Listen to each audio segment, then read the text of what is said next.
and good evening, and welcome to Edinburgh. We're at the southern tip of Texas to bring you exciting USL Championship soccer. Tonight's game will feature the top two teams in the Mountain Division, the Rio Grande Valley FC Toros and El Paso Locomotive. And how do you do? I'm Mark May with Brian Smith coming to you from beautiful HEB Park.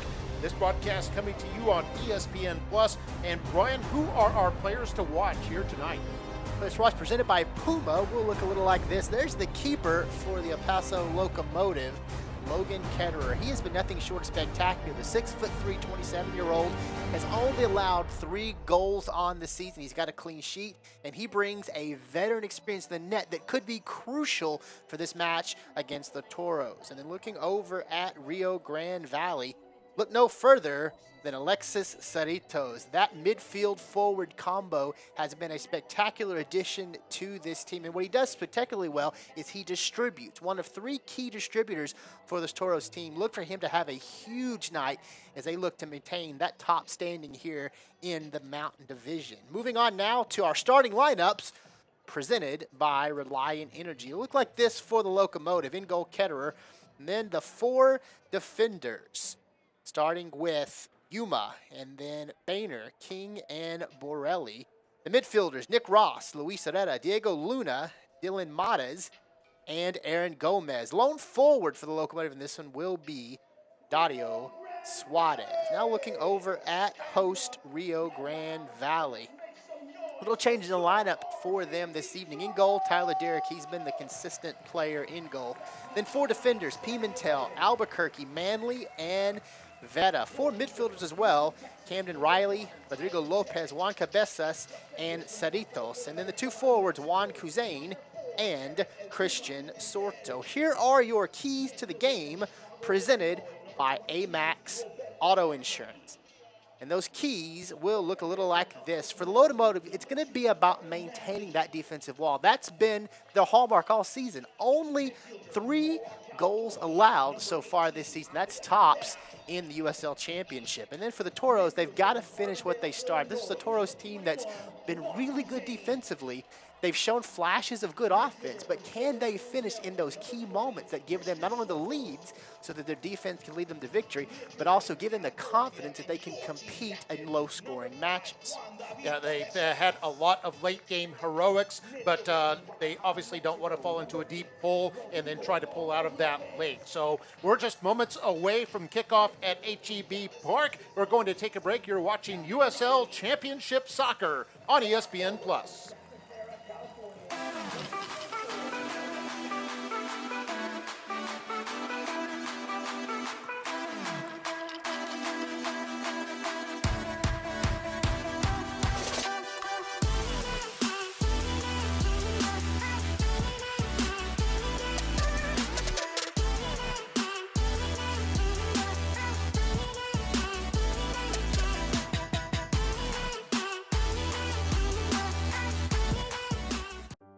DHR Health is now safer than ever and continues to remain focused on one thing: providing exceptional care to our patients and community. No other hospital is trying harder to keep you safe. We're taking every action to ensure your safety with enhanced precautions, including 3 off-site COVID-19 units. Your health should never wait. Don't delay your health care. There is no reason to. Schedule your appointment today. DHR Health. For you, for life. Why choose Lone Star National Bank for your business? Because no other bank does more to support local businesses. In fact, we are the #1 lender in the Valley to small businesses. We put money to work here in our community.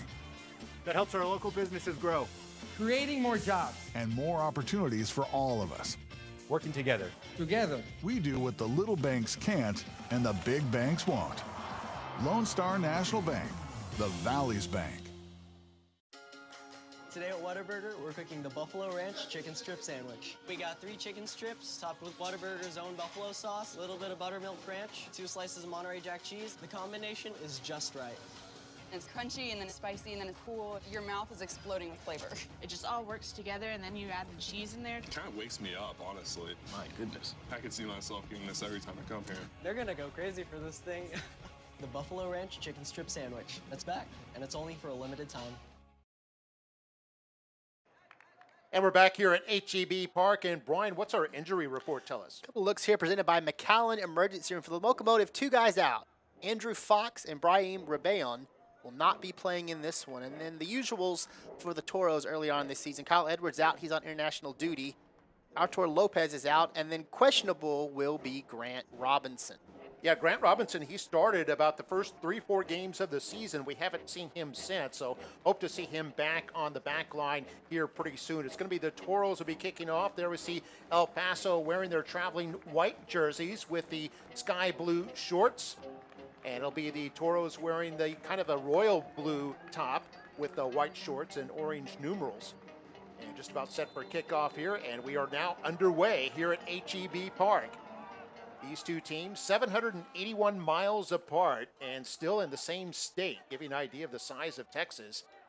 El Paso in the west corner of the state, and of course the Rio Grande Valley tucked in this southern tip of Texas. This is their second meeting this season. They met on May 22nd in El Paso.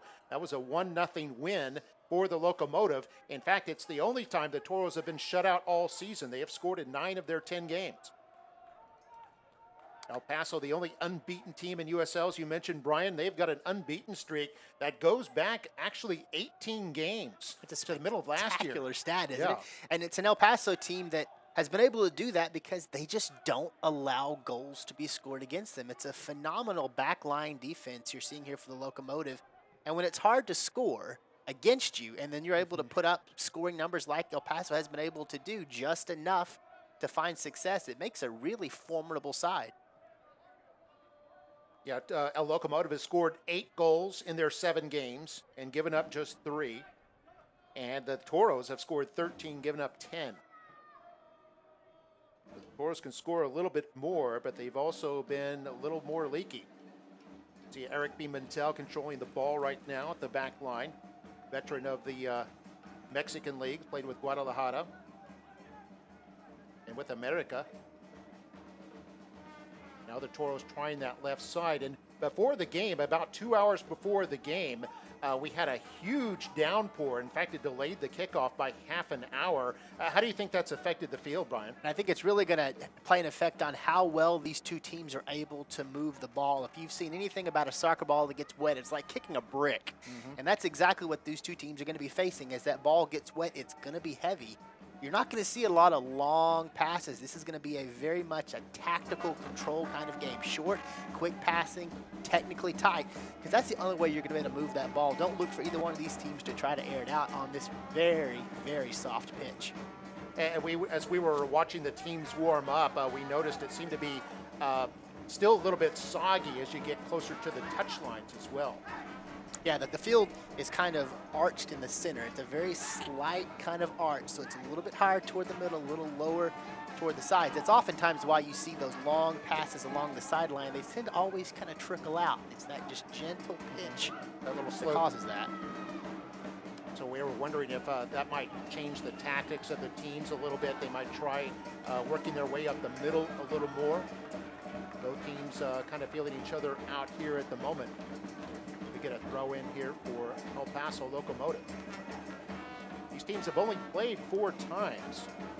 El Paso has won twice, lost once, and drawn once. Toros' last win was here at HEB Park, and it's the only time in the 4 meetings they've played here. That was back in 2019, a 1-0 win for the Toros, and a recognizable name that scored the Toros goal that night was Eric Bird. He's been a huge performer for the Toros over their first 3 seasons. Now he's moved on. We saw him last time out against Tulsa. FC Tulsa has Bird on their roster now. There's a nice little tackle there. And this is Juan Cusain. Has 2 goals this season. Moves his way into the area, gets past 2 markers, and wins a corner kick. Nice little move by Cusain. And a spectacular dribble you see there with Cusain. He's got white kits all around. He does a nice job of just maintaining possession, pushing to that corner, allowing his teammates to get back in towards center. Take a look right here. Kits everywhere, and he's just so elusive and so speedy, able to put it in a good spot and then just force the Locomotive to send that one out. It was King and Boehner who were giving chase after the nice tackle by the captain, Juan David Cabezas, that won the ball. and got it over to Kuzain for that run. This is Lopez, one of the defensive midfielders, kind of a veteran mainstay on the Toros team, taking the corner. It's a little return pass there, and it's wide open in front. A shot and a score, and a goal right there by the Toros. Flag is down, no offside. Toros are on top at the 5th minute, 1-0. And that was a complete loss of style there for the Locomotive. You saw it. That play was in, the pass was coming in toward the center, and it looked like the Locomotive thought somebody was going to step in and take that one away. There are 4 blue kits right there in the center of the box. And where the Locomotive, they're nowhere to be found because they were moving back the other direction, leaving Ketterer out to dry there against all those blue kits. That was Carter Manley, who got his first goal of the year. Came in with 1 assist and now has a goal. And the Toros on top here, 1-0. This is a bit of a shocker. As we pointed out, El Paso leading the league in fewest goals allowed, only 3 in 7 games coming in. And that's the fastest goal by the Toros all season, striking in the 6th minute.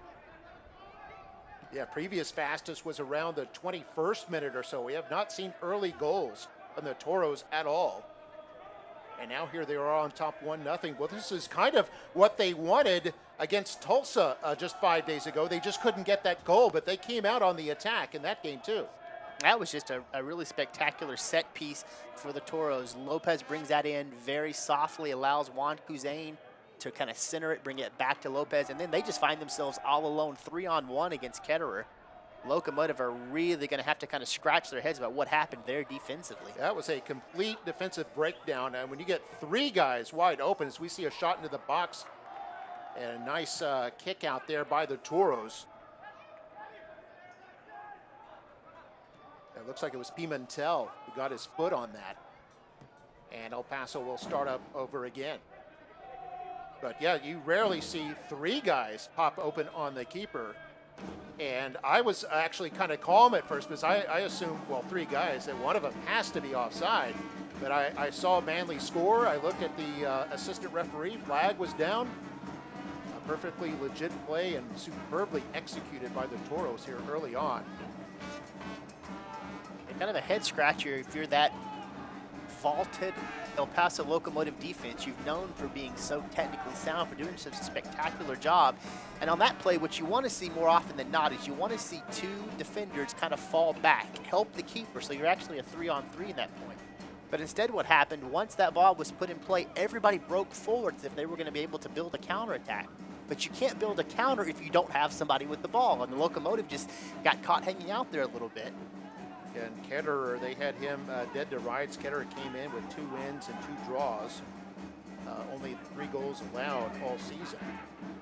They gave up 1 there. Not much he could do as Manley scored from inside the 6-yard box, simply slipping it past him with his right foot.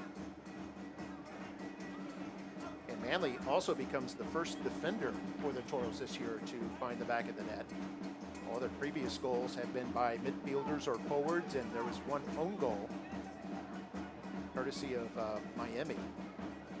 And give a little bit of credit to Manley as well, because you find yourself in that position and sometimes you can overplay the ball. You get excited, you're wide open, you think, what am I going to do from here?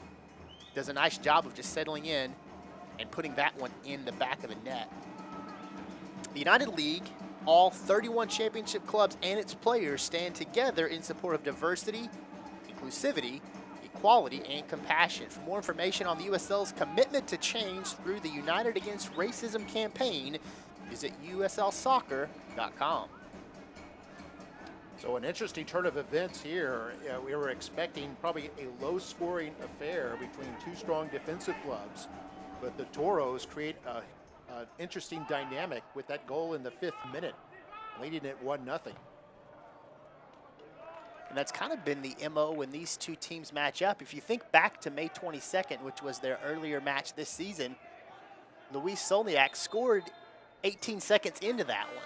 So for these 2 teams, quick early goals has kind of been the thing early on here in the season. That goal, of course, being the one that ended up being the decisive factor in a 1-0 victory for El Paso Locomotive. So think about that. These 2 teams known for their strong defenses, but early goals kind of makes the difference.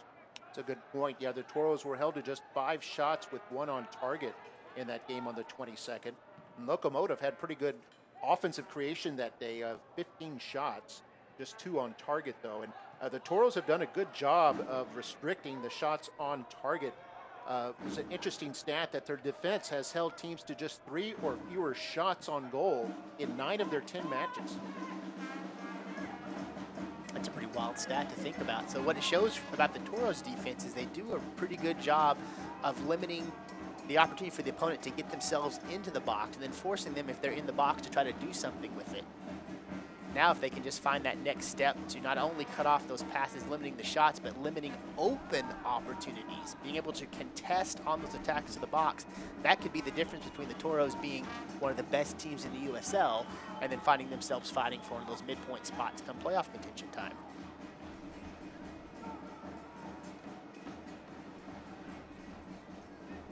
There's a ball squeezing through, but the defender, Hamden Riley, making just his 3rd start there to clear it for the Toros. Riley's only played in half the games for the Toros and making his 3rd start tonight out of Dallas. A nice sliding tackle there by Cabezas. Second time he's been able to do that. Gets it over to Manley. Manley, the goal scorer. Toros will try to overload over to the left side. I like this decision by the Toros of kind of slowing their offense down, not trying to race down the pitch. That first outlet pass came to Juan Cusain, and he's known for his ability to just kind of drive with the ball, but they did a really nice job of pulling back, maintaining that possession. That's been what we've seen from the Toros quite a bit here in the season, is they do a good job of technical possession, not allowing the other team to possess the ball a long time. That allows them to kind of wear on that defense. We see Saritos, quick pass, Veta inside the box. It comes out off a defender, but Veta regains control. He's going to send this one in. Nobody there for the Toros, and the ball is chested by Yuma back to his keeper, Ketterer. Yuma, who is not from Brazil, but he does go by one name. He's from Madrid, Spain, 35 years old. Is one of 3 players on this El Paso team that has started every game this season. He, along with Macaulay King, and then the defender, Bonehi. Was an El Paso player down for a moment. That's Aaron Gomez. He's one of their top offensive stars. Scored in their last game against the Real Monarchs. El Paso coming in with quite a bit of rest here also. They haven't played in 12 days. And plenty of time to see what's left in those legs. They're not going to be pushed quite the same way that the Toros are. Remember, the Toros played on Friday night, so they're on day about 4 or 5 now. Plenty of fresh legs here for the Locomotive. It'll be interesting to see what they do with those fresh legs. Are they going to continue to try to push the pace here against the Toros? We've seen a little bit early. So Paso's not spending near as much time passing across that back line. They're trying to move quickly on the counter. They're trying to push the pace. And that could be just a side effect of having a little bit fresher legs, trying to wear out that back line. Oh, and this gets through. Gomez here, beats his marker, moves into the area, tried to center it, but Pimentel kicks it out. Another chance here. This is going to be centered into the far post. Manley heads it out to concede a corner. Good defensive standing there by Manley after the cross by Aguinaga. That's a great job on the back line by the Toros, and probably an even better attack by the Locomotive, however, because they didn't over-pursue here. Nice job of bringing that up very slowly by Gomez. One little step, but Pimentel comes in, doesn't over-pursue, doesn't over-move, able to just get a foot and push that back. A terrific defensive play by Pimentel as Gomez had a open look there. It comes into Aguinaga. He tries the cross, blocked a little bit by Manley, then kicked out of the box by Cabezas. It bounces back in, trying to get it in there close. Derek has to come out. It's a partial save. That was up against King. And Derek is down now. And Derek may have caught something in the face. Yeah, it looked like King's cleat went right into Derek's face as Derek came out. So he comes out and tries to challenge that. Unfortunately, King was already sliding in, trying to make a move. We'll take another look at it right here. You see that ball dropping right in. King tries to come in, puts a shoe out. Oh, yeah. Able to get that right into that upper chest chin area of Tyler Derek. Looks like he's okay, no worse for the wear. We've seen Tyler Derrick take a couple pretty good shots here on the season.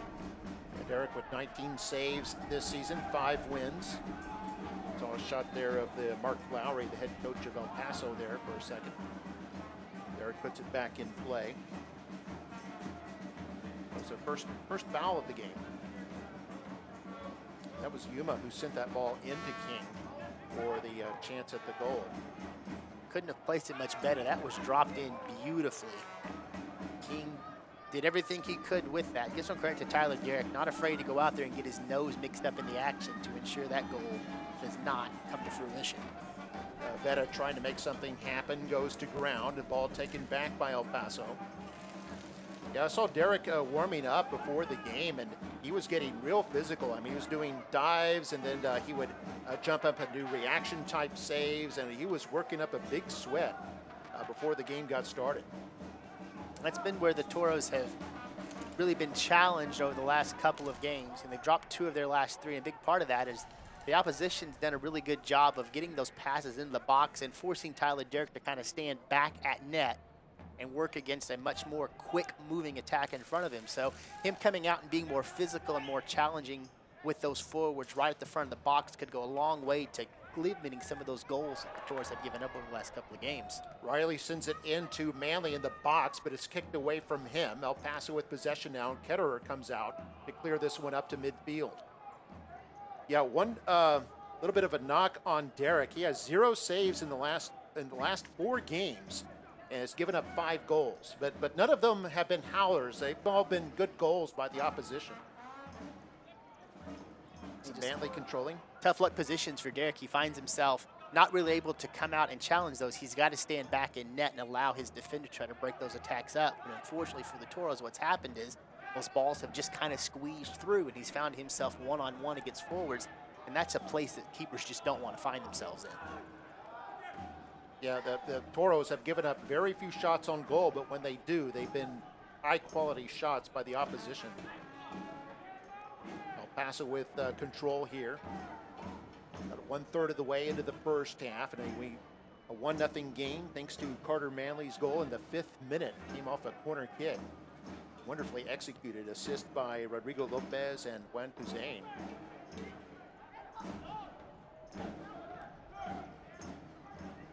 And this has to bolster the Toros' confidence a little bit, because the Toros haven't played well as of late. They had 9 points earned in their first 3 games this year, but just 8 points earned in their last 7 games.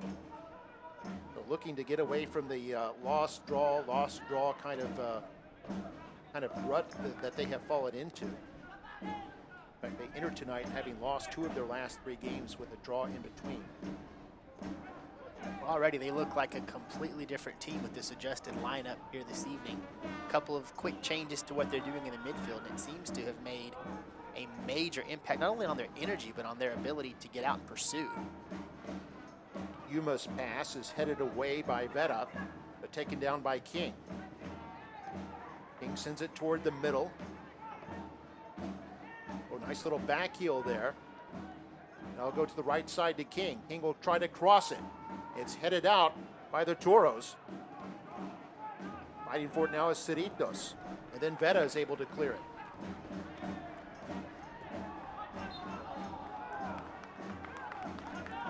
And we've got a foul called. This is going to be a free kick. Looks like it'll be for the Toros. It'll replay at what happens right here. And you see Rodrigo Lopez just gets absolutely run over by Gina, and that's what allows that to happen right there. Lopez was going to be at that ball long before he gets there. No need for that little extra kind of touch there at the end of the play. So we get a restart right here for the Toros and a chance to try to get their counterattack built a little more solidly. Riley at the center back. Toros with 3 on their back line tonight. They've usually gone with 4 at the back.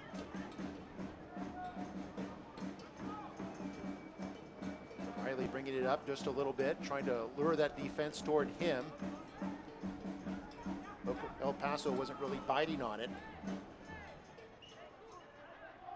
Riley will try the left side now. Riley's 6'1", 175 pounds, just 24 years old.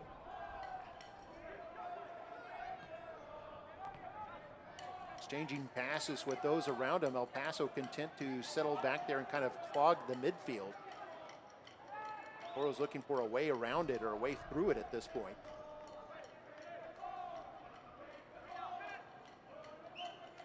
As we mentioned, these are the top two teams in the Mountain Division. First and second place. As we see a turnover here, and El Paso with a chance. Oh, a pass intended for Aguinaga goes behind him. The poor pass by Matas. And the Toros with possession again. Here's Manley down the right side. Carter Manley out of Elk Ridge, Maryland. One of two Maryland players on this roster. Finally gets cut off. They send it to Pimentel at midfield. Now it's at Kuzane's feet.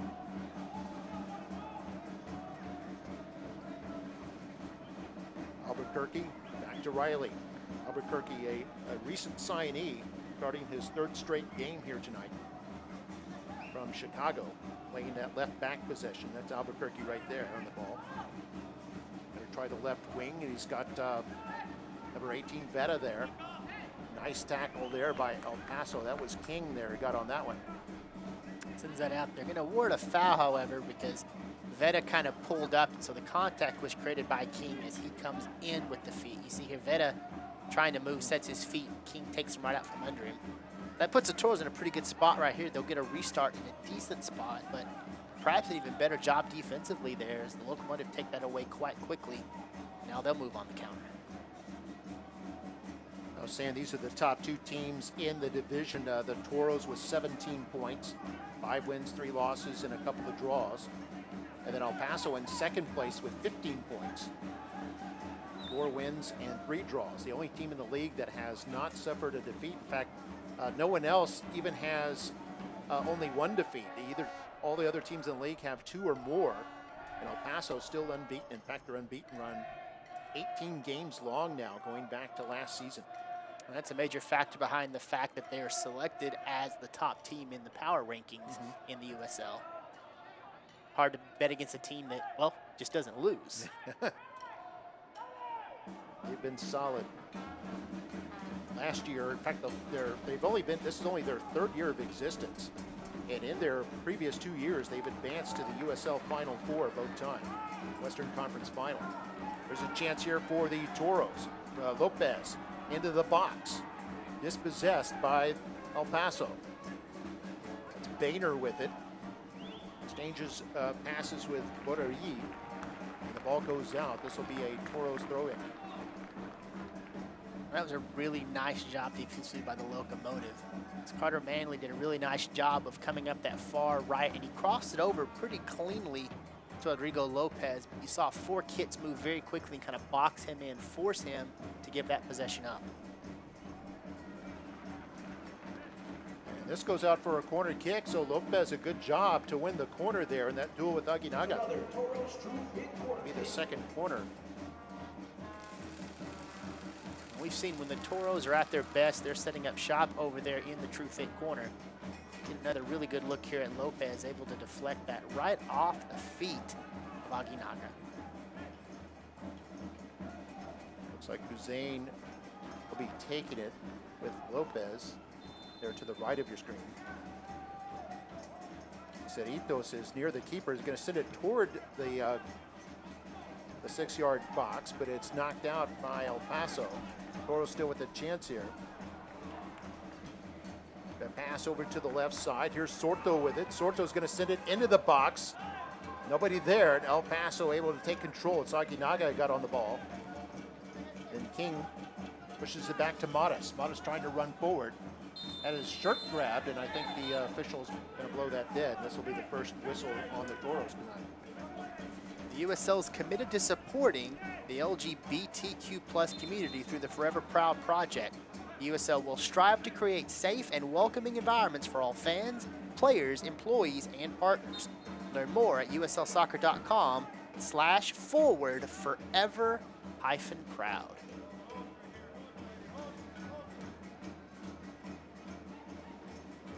Paso with a little flick on there.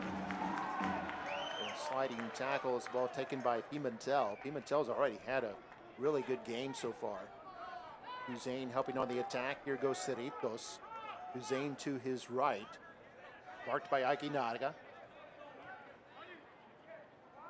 Saritos looking inside. He'll send it to his center back, Riley. He'll try the middle to the captain, Cabezas. Trying to start the attack now on the left wing once again. Here's Vera. And this goes out. This will be another corner kick here for the Toros. Give some credit to Macaulay King there. He's done a really nice job against that left wing here in the early going. And again, doesn't over pursue, allows Veta to bring that forward, stands back. And then as Veta tries to bring that cross apart, he just brings his chest in, makes sure to deflect that away before something can build. Mercy King, he's from England. Leads the team with 2 goals. It's a pretty balanced attack. As we talked about, they're a team that relies on defense to win games more so than offense. Lopez to take the corner. He's got Hussein there to his right. Now, it's this combination that worked for a goal in the 5th minute by Manly. Here they're going to send this in. It's going to be headed out by El Paso's defense. Nice job by Aguinaga, I believe. That'll be a Toros throw in. A little more than halfway through the first half, 1-0 Toros. Carter Manley with the goal in the 5th minute has put them in front. There with the throw in to Lopez. Now Hussein with it. Slide it over to Veta, and they'll work it back to Albuquerque. Pimentel. Pimentel has played on some champions with Club America in the Mexican League. Sends it toward Sorto. Now it's back to Pimentel. We were talking earlier about how El Paso's had 12 days of rest, and they've actually had a lot of rest comparative to the rest of the league, having only played 7 games. I think the only other tier, Sorto, moving into the area, doesn't turn and shoots off the post. El Paso dodges a bullet there, and the ball goes out of play. Sorto almost had his 3rd goal of the season. A game of millimeters. And what a great job Sorto does to take this pass. And look at this. Nice job. Right foot centers it again, puts himself one-on-one, and he's millimeters away from getting that into the goal off the post rather than deflecting away. Yeah, he beat the defender Boehner. A nice move. Set up his shot. Ketterer came out to close the angle a bit, and Sorto slammed it off that far post. Toros almost taking a 2-goal lead there. Use that upright post like a tuning fork for a moment. I think it's still vibrating over there. That was a spectacular strike by Sorto. That's one he would like to have again, I can tell you. And Sorto, not a stranger to shots, leads the team in total shots this season. So he's very good at creating shots. Yeah, leads the team with 21 total shots coming into tonight with 9 on target.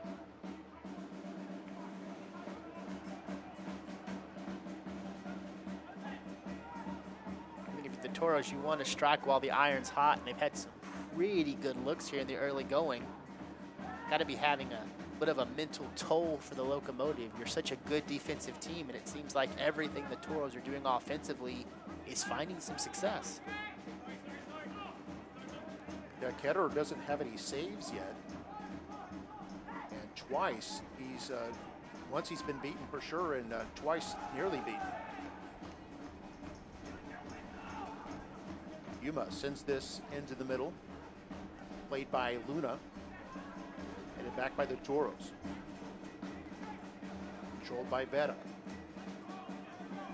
Now to Saritos. Saritos only 20 years old. Father played for the El Salvadorian national team, also had a career in the MLS. Saritos trying to follow in his dad's footsteps, playing at the left wing tonight. Pimentel will bring it across the half line, or was about to. He sent it back to Riley.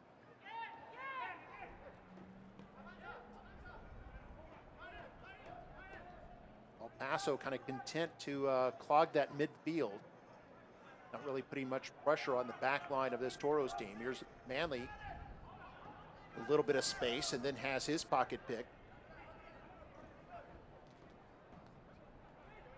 A good job by Matis.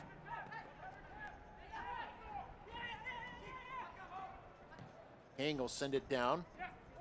Headed by Gomez, a little too hard, and Toros regain possession. Cabezas. Now Pimentel.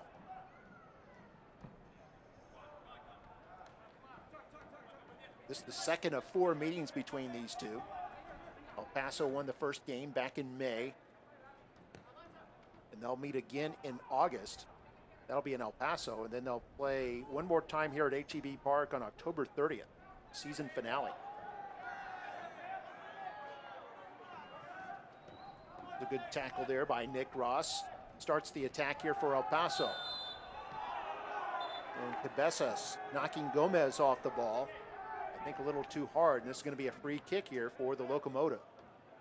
And Gomez quick to jump back up, perhaps asking for a little more than just a foul call. You see Gomez trying to drive Cabezas, and there's not a whole lot of contact there. I think you can probably go ahead and call a foul there on Cabezas because he cut Gomez angle off. Gomez, by the way, from the state of Durango in Mexico, 26 years old. Former club was FC Juarez, and I think there's several FC Juarez veterans on this El Paso team. There's quite a few. You've got Borelli, you've got Ross, you've got Mates. Certainly El Paso saw some real talent on that FC Juarez team and thought, let's bring some of those over across the board into El Paso, and they've been an integral part of what's made this team so successful. Yeah, Ciudad Juarez just across the Rio Grande from El Paso. Here's the free kick, goes in, and it's deflected in a score. It's a goal, and we're all tied up. What a terrific shot by Mates. It caught a deflection and got by Derek, and we're all tied at 1. That was a spectacular strike, and Tyler Derrick just not a lot he can do with that. Taking a look right here, Mates does a nice job of pushing this to the right. It ends up coming, looks like very off the kind of the side, the back of the foot. I don't know that that deflection was on purpose. It was just placed so perfectly. And Tyler Derrick tried to move very quickly to get in front of it, but not a lot he can do. That deflection was right place, right time. Yeah, superb strike here at the 31st minute. Look at this by Mates, just a cannon shot. It did take a deflection, so hard to tell if it deflected off one of the El Paso players or a defender. But certainly it got Derek moving one way as the ball went the other into the back of the net, and we're tied at 1. Veta gets in a little scrum with, I think, Mates there. Get a quick restart. The goals about 25 minutes apart. Manly for the Toros early on, and Mates here in the 31st minute for El Paso. We'll see if at halftime, when they give us the official stats, if they credit the goal to Mates or perhaps a player in front that may have deflected it. That was the first shot. We were talking about how the Toros don't give up many shots, but when they do, it seems that it does go into the net. Yeah, the shots they do give up seem to just be spectacular. No ticky-tack goals here against the Toros. When they get a goal, when they concede a goal, it's from a really, really strong attack. And that ought to breathe some life into this Locomotive offense because they were able to get into a really good spot. They drew the foul to get the free kick, and they made the most of that free kick. Both teams scoring off set pieces here in the first half. We're tied at 1. A nice through ball here for El Paso. Fighting for it there is Borelli. Sends it into the area, trying to get it to Gomez. First touch too heavy, and Riley able to cut him off and let that trickle out for a goal kick. I absolutely love that decision by Camden Riley. He could have driven to that ball and tried to send it forward, clearing himself, but what does he do? No, he pulls up, does a great job of just kind of shielding and allows that to trickle out. That is a very, very smart play defensively, especially when you have a forward closing down on that.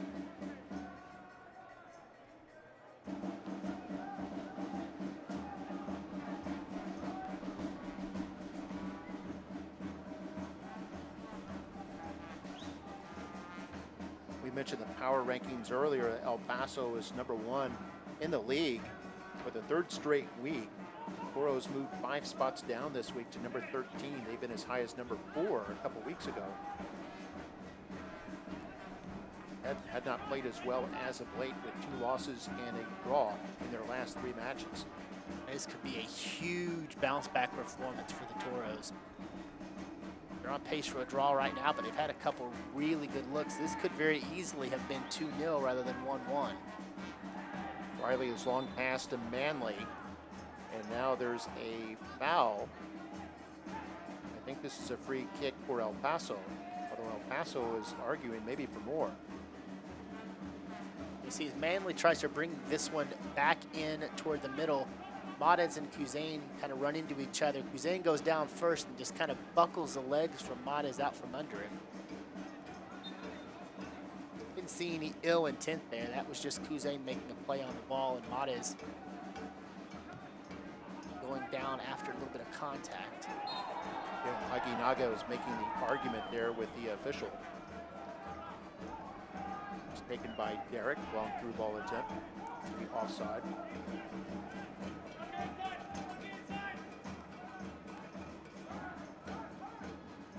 About 10 minutes left in the first half, 10 minutes and change. So the Toros have had more of the offense, but El Paso taking advantage when they had the good opportunity. We're equal right now at 1 apiece. Manley lifts that one toward Kuzain, who couldn't quite get control of it. It'll go out for an El Paso throw-in.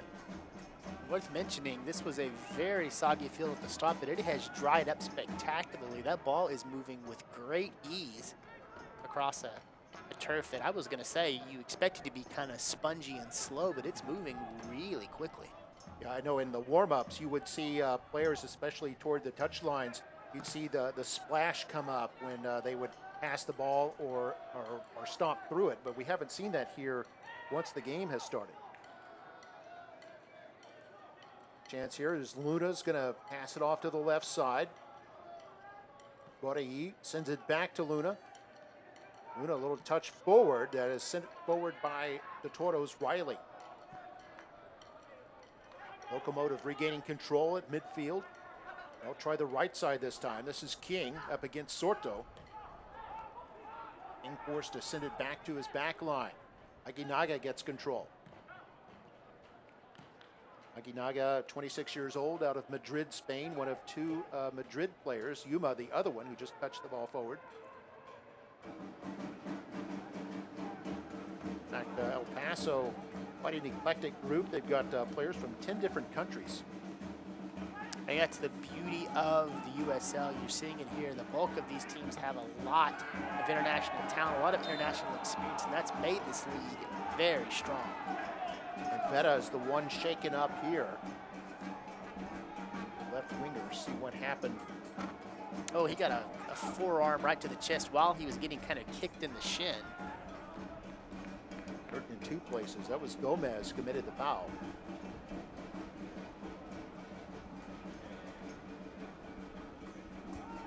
Another look right here, yeah. Gomez with that kind of shove. I think he's a little bit lucky not to be cautioned for that. And that shin-to-shin contact hurts.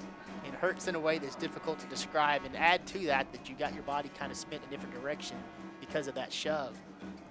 No doubt Veta needs a breath or 2 right there just to kind of compose himself. If there's any doubt that it is humid and muggy down there, look at Adrian Veta right now. You can see his face there. He's got some mud spatter on his face. And Gomez, to his credit, came over and kind of apologized.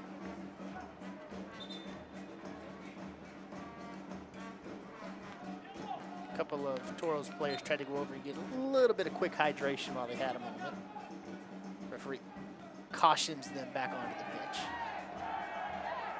Yeah, it's pretty humid out there. As we said before, we did have a big downpour late this afternoon, about 2.5 hours before kickoff. In fact, it delayed the kickoff by about 30 minutes. But everything looks fine now. And something you pointed out, Brian, is that even though the pitch might get a little bit chunky here tonight, the Toros will have plenty of time between this game and their next home game. Yeah, they have basically a month off, 24 days between home games. So plenty of time for the ground crew to get out here and bring this back to the pristine peak condition we've come to expect from HEB Park. That'll be July 24th against the Austin Bold, another division opponent. Betta plays this forward. King, a nice sliding tackle there to intercept. Gomez plays it into the middle. And Modis will send this to the left side. 40th minute now. El Paso on the move. Modis thinking about sending it forward, decides against it. Goes to Gomez. Gomez plays it back to Yuma. El Paso team not afraid to get their defenders into the offensive mix. Luis Herrera draws the foul. It's going to be on Cabezas, and this will be a free kick here for El Paso. Cabezas just a little too aggressive. He comes in, tries to kind of jump in the way of that pass, ends up just stepping right on the foot. Cabezas from Cali, Colombia, 30 years old. Not afraid to mix it up, as we've seen, 6 foot, 180 pounds. It's for that very reason he wears the captain's armband this evening. I think this is at least the second time that he's served as the team captain. Here's Herrera on the right side. Tried to play it in. Nice job there by Cabezas to knock the ball away and then steal it. El Paso regaining possession at the midfield. Yuma. Going to reverse the direction over to the left side. That was Luna with it. Tries to get by his marker, gets by a second marker, Pimentel, now against Riley, sends it into the middle. That's Modis with it. And the ball ends up out. I believe this is going to be a corner kick.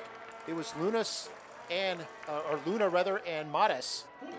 We're trying to do a little 1-2 punch there on the left side of the box. Take a look at Rodrigo Lopez closing in on this one, coming in from the backside. And look at him.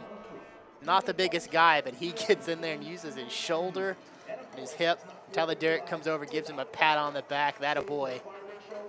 Saving some work there for his keeper. Lopez comes in and gets mixed in the mix there. Does a nice job of cutting that angle off and preventing Derrick from finding himself one-on-one with a forward. All right, great job by Lopez. Corner kick here for El Paso. They're going to play it back. Yuma's going to send it to the area where Cabezas heads it out. Hussein plays it. Now Gomez chasing after it. Cabezas comes out to mark him. It's played back to Aguinaga into the area, headed out by Albuquerque. Controlled by Ross. Ross from Scotland. There are 3 players from the British Isles. Here's King, a big shot and a save there by Derrick. Going for the W. The USL recently announced the formation of the USLW League, providing increased equality and opportunity for women looking to pursue careers in soccer, both on and off the pitch. Comprised of clubs from across the championship, League One, League Two, and new expansion markets, the W League is set to begin play in 2021, 2022 in more than 30 communities across the United States. Head over to USLWleague.com to learn more. Oh, that'll be this fall. Look forward to that. Manley is tackled from behind. Play will continue, and El Paso with control. Oh, that's saved by Derrick. That has to do wonders for his confidence because it's his first official save in the last 5 games. Had not recorded a save in the previous 4. There's El Paso on the move once again. Long ball, and Riley slams into that one to make sure that Herrera's not going to get to it. Or actually, it was Gomez who was chasing after it. And this will be a throw in here for the Locomotive. Great angle. We've got to take a look at this one. And Camden Riley does exactly what he has to do. Comes in and puts a spectacular sliding tackle on that. And if he doesn't get there first, Herrera's going to be in a really good spot to get across. You could also see in that shot all the divots out there on the pitch. We had a lot of rain, and of course the boots now kind of hurried it up a bit as King throws it in. Meta heads that out. That's going to be a throw in near the corner flag. 44th minute now.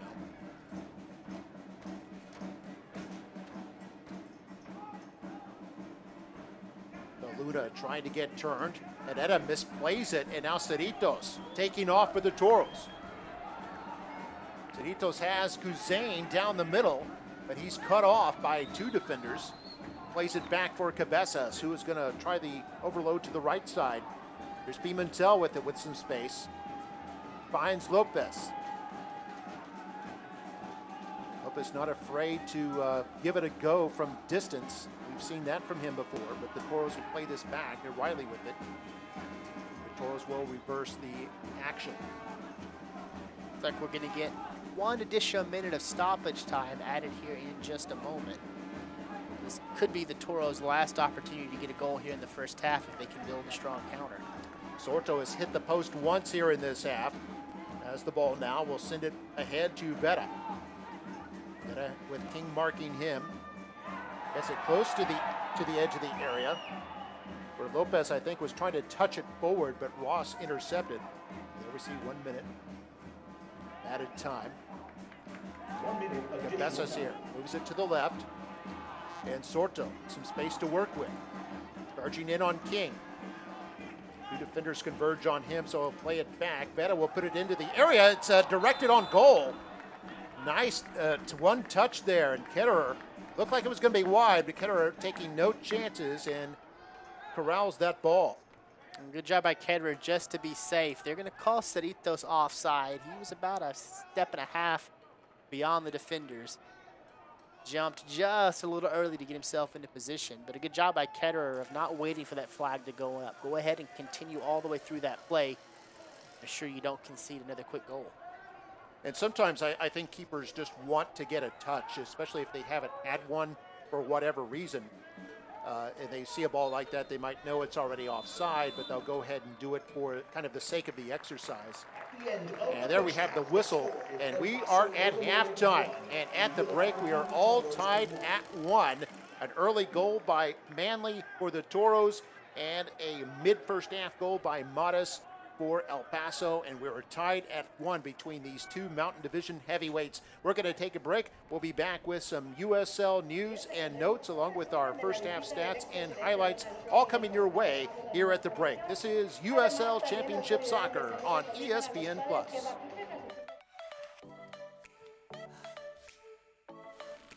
When we said Reliant offers free flex days, we had something a little different in mind.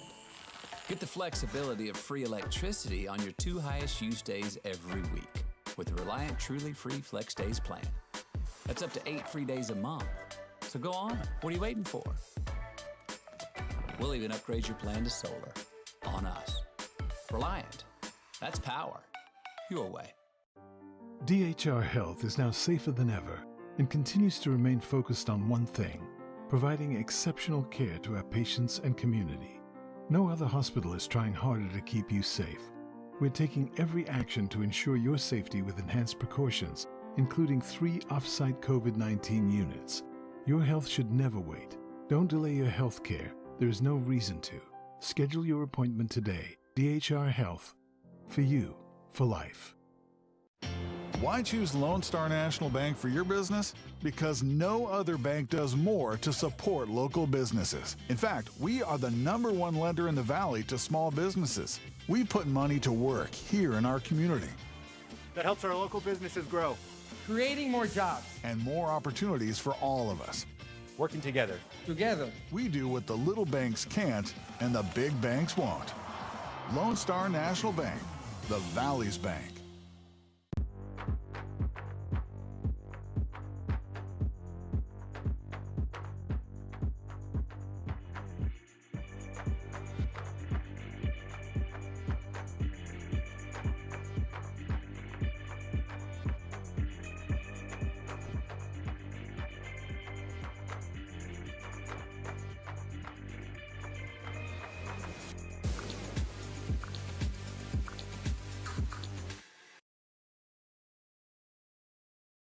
And we're back here at HEB Park at the break. It's 1-1 between the Toros and the Locomotive. Special appreciation to our halftime sponsor, Live Oak Texas Vodka, the official vodka sponsor of the RGV Toros. Now we'll take a look at our USL update for this week. I wasn't going to let anything get in my way of achieving my goals, which were to be a professional soccer player. So the first opportunity I got at preseason, when a teammate asked like if I was dating a girl or something, I just came out to a bunch of my teammates at dinner and said, no, I'm gay. All I needed to do was that one time, because then I didn't lie. Your sexuality should never limit you from playing the sport you love.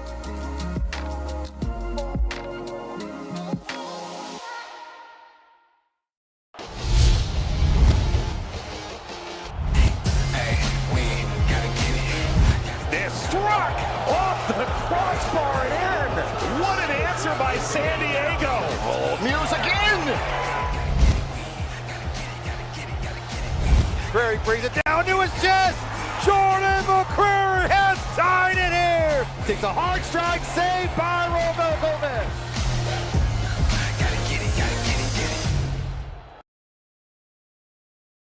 All right, we're back here at HEB Park, and here is our Week 10 Team of the Week. And look at Haji Berry, Player of the Week, had a spectacular performance for Colorado Switchbacks. He's been a great leader for them. This is the rest of a look at your Team of the Week. Couple names you'll be familiar with from Toros broadcast, Eric Bird and Rodrigo da Costa from FC Tulsa. Both make the Team of the Week based upon their performances last time out against the Toros. Couple of USL notes to talk about this week in action. This evening, last night, San Diego Loyal defeated Oakland 1-0. Tonight, there are 4 games in action across the USL. Out in Birmingham, Atlanta and Birmingham are both knotted at 1-1. You know what's going on here between the Toros and the Locomotives. The 41st minute, Loudoun is knotted with Pittsburgh. And then taking off in about 30 minutes, New Mexico United and SLC will be going to work there in Salt Lake City. Yeah, it's another Mountain Division matchup there. Yeah, huge couple of performances in the Mountain Division so far this evening. A couple of the news and notes we want to consider across the USL this week. Charlotte signed a new player to deepen their roster just a little. Charlotte Independence announced this week the signing of French midfielder Sylvain Marveau. 35-year-old veteran joins the club after most recently competing for FC Lorient in League One, France's top division, where he made 9 appearances in the past season.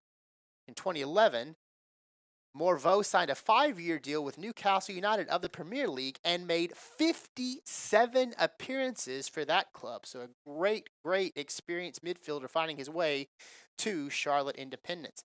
Had a historic goal this weekend as well across the USL. Saturday night brought a landmark moment in the USL Championship as the 10,000th regular season goal in league history arrived, thanks to Starverse Arcostas of Charleston Battery, who opened the scoring on his side in a 3-0 victory against Loudoun United. This lands the championship's 11th season, but marks their 10,000th goal, with this season the championship averaging 2.76 goals per game and more than 350 tallies on the season. Spectacular news and notes around the USL. Also out in Iowa, we talked about this last week, but it's worth noting again, the arrival of professional soccer is coming to Des Moines, Iowa. They took a major step forward with the announcement that the Iowa Economic Development Authority was going to award the city of Des Moines $23.5 million for the Capital City Reinvestment District, which provides a Pro Iowa Soccer stadium and a global plaza. Pro Iowa is aiming to bring a USL Championship club to Des Moines for the 2024 season. Very good. Have some soccer up there in the Midwest. Should be exciting. And I believe we have the schedules for these teams. As we look at El Paso Locomotive, it looks like they're going to be going back home on Friday against New Mexico United. It'll be a big performance for them. Then they again hit the road. They'll be at Rail Monarchs. And then this next 3 games, I think, are going to be crucial for the Locomotive as they continue to try to dig their way to the top. They're going to face a Las Vegas Lights team that's really starting to kind of find their way. And then they'll move on to conclude the rest of their season. Now for the Toros, take a look at this. The Toros, up at the top of the division, they've got some serious games ahead of them. They're going to hit the road. The 10th against Austin Bold. They'll be out in Orange County. And they'll come home for a game against the Austin Bold. And then 2 good performances there as they will be at Phoenix Rising and at Rail Monarchs. And if they can get through that portion of the schedule playing very strongly, the Toros could be in a really good spot for a playoff push. Yeah, 4 of their next 5 on the road, and Phoenix Rising, one of the toughest teams in the league. And yeah, only one home game there, and that's against Austin Bold, a division rival. And how about the standings in the Mountain Division? We talked about the top 2 teams in the division meeting here tonight. But look about how tightly compact this Mountain Division is. You know, Rio Grande Valley and El Paso at the top, 17 and 15. 14 points, so 3 points from the top are Colorado Springs and New Mexico United. Just 2 points behind them are 5 and 6 Austin Bold and San Antonio FC, and then rounding out Real Monarchs. But think about that, 1st and 6th divided by just 5 points. 2 wins could take you from the bottom to the very top of these division standings. And in fact, you know, El Paso with a win tonight could leapfrog Rio Grande Valley into first place. New Mexico United, which is playing tonight, you mentioned they kick off in about a half hour. If they win, they could move into a tie with the Toros if the Toros do not win here tonight. So, yeah, a lot of topsy-turvy action can still happen. I think San Antonio at the start of the year was the preseason favorite to win this division. They are right now mired in 6th place, but as you pointed out, only 5 points separate them from the Toros in first place. So, yeah, a lot can happen. It's a very tight division, probably the most tightly contested division in the USL. Let's go ahead and take a break. We'll be back with our first half stats and first half highlights in a moment. This is USL Championship Soccer right here on ESPN+.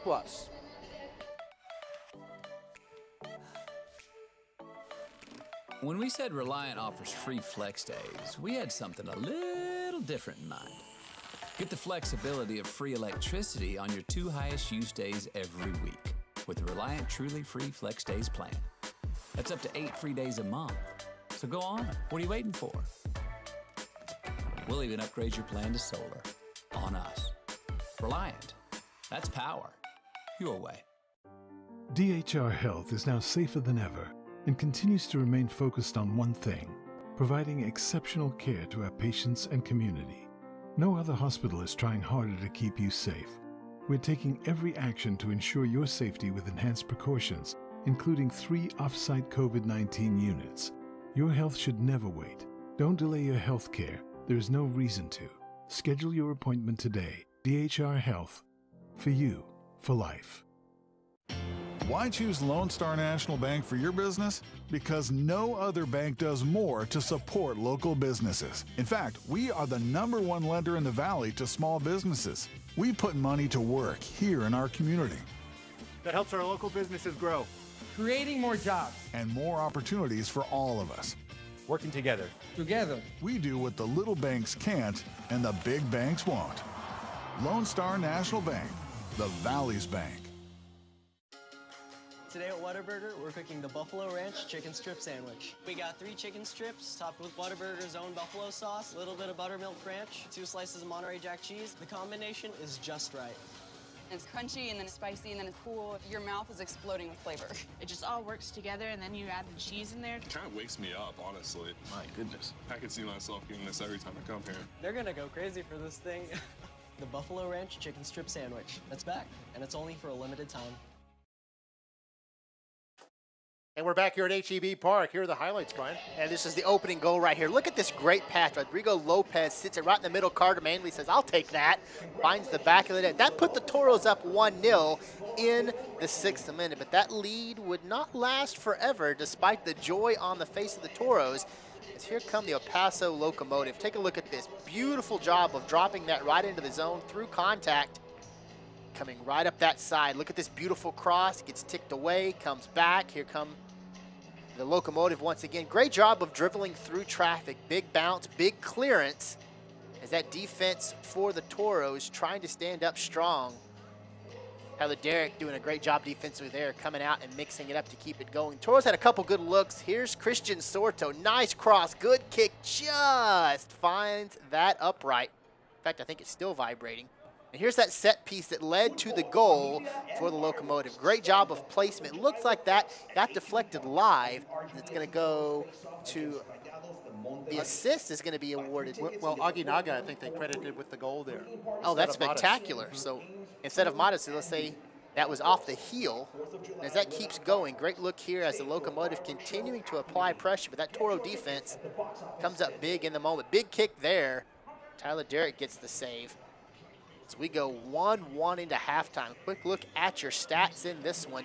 Interesting little factor we were looking at here. The Locomotive actually double up the Toros in shots 4-2, the same in shots on goal 2-1, and have the advantage in possession. And that's an interesting stat line because that's kind of opposite of what you typically see in a matchup for the Toros. Yeah, Toros usually control possession, usually have majority of shots, but it's kind of low on both sides here tonight, as we talked about both teams being real strong defensively. Corner kicks favor the Toros 3-2, and but look at the duels won, 18 apiece, and then total passing accuracy by both teams over 90%. So, I mean, both teams doing a good job of executing in those areas. I think that's a testament to the way these two teams have stepped in and tried to build their attack in this game. They're not taking opportunities. They're not being really crafty. They're settling in the type of play that they know will be successful for them and playing within their system. So, yeah, the goal by El Paso, we thought Modest, who had taken the initial free kick, had the goal, but then we speculated on whether it had touched another player or not. It did. Apparently, Aguinaga getting the little heel on it to redirect it past Derek for the goal. So Aguinaga gets his first goal of the year for El Paso. Modest picks up the assist. And for Aguinaga, came into the game with 4 shots. Gives him 5 shots now on the season and his first goal. And we're tied at 1 here. So we see some of the fans here at HEB Park enjoying this game. HEB Park seats 9,700. Opened up in 2016 as the home ground for the Rio Grande Valley Toros, the year the Toros opened. And a beautiful park, one of the best stadiums you can see in the USL. This turf has been through quite a bit, but it is still looking really nice. You see a couple of divots to be seen there, but considering how much rain this stadium got about 2.5 hours before kickoff, that field is looking really nice right now. And it's holding the ball really well. You're not seeing the ball being bogged down in pockets of water. Field has drained, and it has those underneath. It has those little tire shavings that can that help the water filter through, and that's really coming through here tonight. As we see Modest there, who assisted on that goal for El Paso. Just a beautiful set piece and put that in a good spot. As we said, I think that went off the heel of Aguinaga, and Aguinaga gets a goal running the opposite direction because that was just a beautiful deflection off of his heel.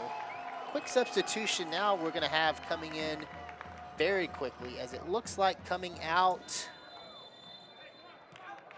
is going to be Yuma. He'll be replaced by Mishak Jerome for the Locomotive. Yeah, Jerome, 31 years old, out of Haiti. Also plays defense. So Yuma, who's 35, plays the first half. And Jerome will come in here for the second half. First sub by either team as we're underway now in the second half. Teams have switched in, so it's now El Paso going from right to left and the Toros from left to right. Toros in the blue jerseys and El Paso in the white.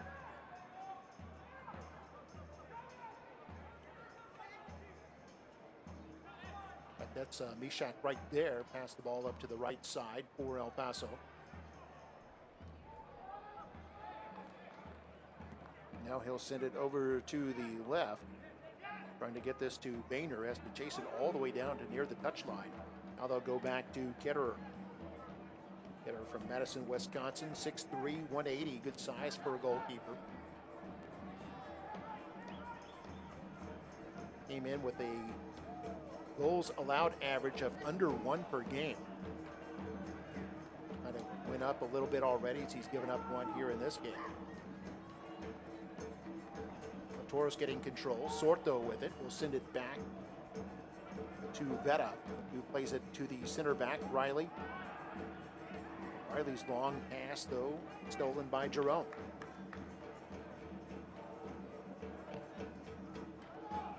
With that last substitution, we'll have a change in the captain. The captain armband now finds itself firmly on the arm of Eder Borigi. He'll be your captain here in the second half following that substitution. Yuma, captain to start this one. Chance here, Saritos shoots, and this is just wide of Ketterer. Saritos moving in, not afraid to take the shot.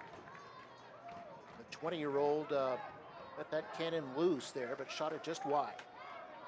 A good job by Saritos here of pushing the pace. He's able to drive it. They give him plenty of space. Gets a little too much bend into that one, but I like the decision there. Break out the calling card and dial long distance. Force Ketterer to make a move. Ball stolen by Riley, and the Toros on the attack once again. Here's Kuzain, plays it over to Saritos. Kuzain back with it now. Kuzain out of Illinois and Malaysian descent. Will play it back for Pimentel. Pimentel, a Mexican player. And now Sorto with it. Sorto moving into the area against King. King kicks the ball away. Nice job there by King.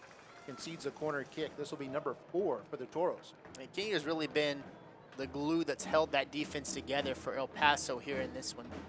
First guy to come out and challenge Sorto. Just about every time Sorto has had the ball at his feet, he's done a spectacular job on that left wing of just being a constant presence, applying pressure, preventing the Toros from getting the kind of looks they want, especially coming from that left side of the box. Toros will put 5 near the top of the box, and they have Saritos on the left side of the box. And it's Lopez and Kuzain near the corner kick arc. Ross defending right now on that side for El Paso. Lopez going to send this into the area. There's Riley there.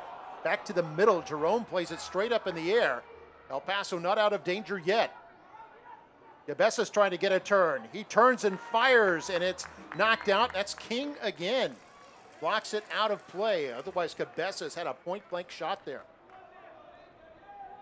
Ketterer having a quick conversation with his back line. The Toros have really found some success with that little kind of shallow move out of the corner. But now Rodrigo Lopez is going to move himself to the opposing true fit corner to try to restart this one. Toros have just been doing a spectacular job of building an interestingly attack there, forcing El Paso to come out and contest with it, and it's cleared a lot of space up in the middle. Lopez into the middle, headed out by El Paso. And Albuquerque trying to get on top of it, but Luna outduels him. And El Paso able to clear this one out of danger. And the Toros have been deadly on the corner kicks this evening, generating several attacks. Of course, they have the one goal that came off a corner kick by Manley. They have definitely put some new wrinkles into their corner kick plays for this game. It's an interesting little tactic, but it's working extremely well. You expect to see players coming off that corner to try to drive something, maybe hook it into the box, but they're playing shallow, forcing that El Paso Locomotive defense to come out and contend with them. And what that has done has cleared really good looks in the center of the box. So it's like 2 touches to a cross, and they're finding a lot of really good success off of that. Aaron Gomez knocked that out as Manley tried to cross it. Manley now to throw it in for the Toros. Zane taking it to the corner and try to win another corner kick down there. He does win a throw in. Able to deflect it off of Gomez as Gomez closed. The Locomotive are doing a textbook job in that corner, forcing Kuzain into that triangle and using the out line as a third defender. Kuzain showing a lot of really good ball skill there, able to use the defender's legs as a wall and just push that out. Allowing Carter Manley another chance at a better throw-in. Manley's throw-in goes to Saritos, who gets the turn, able to center it to Lopez. Now goes over to the left quickly. Vera is there. Aguinaga marking him. Sorto slides past Aguinaga. Or trying to get by him. And now he'll feed Lopez. Lopez will send it into the box. Right side, Manley is there. Sends it across the box, and it deflects toward the keeper. Ketterer makes the save. I think they came off his own defender. I think Jerome deflected it toward the goal. Since it was unintentional, it won't be a back pass. But Ketterer was ready for this. A great touch there by Manley. Yeah, puts it in a perfect spot. Looked like he was trying to find Saritos closing in. Jerome got there first and just couldn't get the kind of foot on it he wanted to. Fortunately for the Locomotive, Ketterer was on top and was able to corral that before it squeaked in. That was very close to being an own goal. Yeah, Jerome touched it with the outside of his right foot and unable to, I guess, get the right angle that he wanted to deflect it out for a corner. Instead, deflecting it back toward his own keeper. Sure, he was the most grateful player on the pitch when he saw Ketterer make that save. Cabezas plays it forward. Toros on the attack again. Soto, one touch to Saritos. Saritos surrounded by defenders. He'll send it off to the left. Aguinaga gets a touch on it. Goes out. This will be a Toros throw-in. Toros really pushing the action here in the early part of this second half.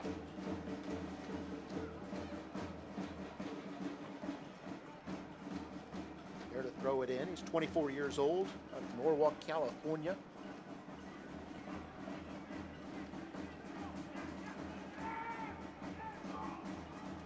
And Bader able to clear that out for the Locomotive. Otis with a little turn, gets it to Herrera. Pressure here by the Toros. We didn't see that much in the first half. The Toros putting pressure on the back line here of El Paso. Otis motoring through the midfield, has some time. It's going to go along to the right, trying to get it to Luna, but it's headed forward by Vera. Now at the foot of Saritos. Hussein will bring it across, and he gets fouled from behind. Luis Herrera committed the trip. That'll be the 6th foul on El Paso. Both teams have 6 each.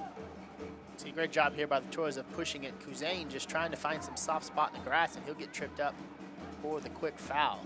United League, all 31 championship clubs and its players stand together in support of diversity, inclusivity, equality, and compassion. For more information on the USL Soccer's commitment to change through the United League's campaign against racism, visit uslsoccer.com. Betta sent it into the box. Jerome was able to chest it out. Toros with the throw-in now.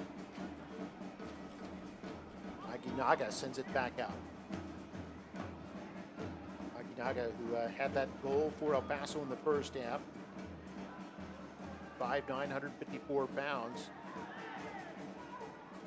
Been involved in a lot of plays here tonight. Toros winning the ball here. This is Kuzain with it on the left side of the box. Turns around, gets by 2 markers. Now to Sorto if he can turn. Trying to get to Lopez. Manley with a shot. It's going to go over the bar. Superb dribbling by the Toros there. I think El Paso did what they had to do defensively to prevent that from happening, and Carter Manley closing in and gets his toe a little under that. Take a look right here. Juan Kuzain, just a spectacular job of dribbling through contact, couple of good touches. Carter Manley comes in, and he wanted to drive that, but instead he gets that toe under it, so he floats just instead. But that was a spectacular turn of events for the Toros, moving really well with the ball there in the box. Manley forced to use his left foot there. He scored in the first half with his right foot. Ball played back to Derek, who's had a quiet second half here so far as the Toros have pressed the action. Most of it's been on the El Paso side of the field. Lopez playing it back to Saritos. Albuquerque will play it to Riley, and they'll find Pimentel on the right side. Now he'll go to Manley. Now Cabezas. He draws a crowd, tries to work it over to Lopez, but it's kicked away from him. Nice little play by, that was Ross, Nick Ross, who had that nice little touch. Get it back into El Paso's possession. There's Ross once again. Now Modis. Modis, whose former club was the Indy 11 in the USL. And a lot of professional experience by this El Paso team. A lot of players who have played professionally with other clubs in the USL, even MLS. Long pass here, a good chance here. Luna pops it over the keeper, and it's going to go just wide. Oh, that was a spectacular pass, and that was actually Aguinaga. Almost had his second goal of the evening. And put a great foot on that. Did a nice job of very gently just kind of flipping that over the top of the keeper. Just did not quite have it on line. And Derek was not going to get to that if he had put it on. That was a very good touch by Aguinaga, just wide. And a great feed from midfield by Herrera. Etta, just 25 years old, out of El Paso. One of a couple of hometown boys on this team. And for a team like El Paso Locomotive that you expect to come in and be this defensive stalwart, this defensive-minded team, they've had some spectacular touches on the offensive side, showing some real skill and some real poise under a pretty heavy pressure from the Toros. Both teams have 5 shots apiece, shots on goal. Still 2-1 in favor of El Paso. There's 1-1 on our scoreboard. This is Boehner. Westchester, Ohio, send it to Jerome. Looking downfield. Nobody there, so he'll stay content to keep it on the defensive side. Ball works its way back to Ketterer.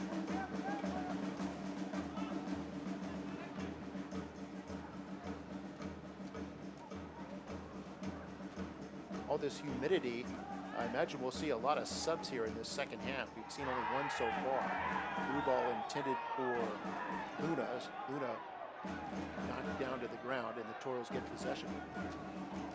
So a couple of hands go up not only on the pitch for the Locomotive, but the coaching staff a little up in arms there. I think they thought Luna was driven to the ground. They were looking for a foul.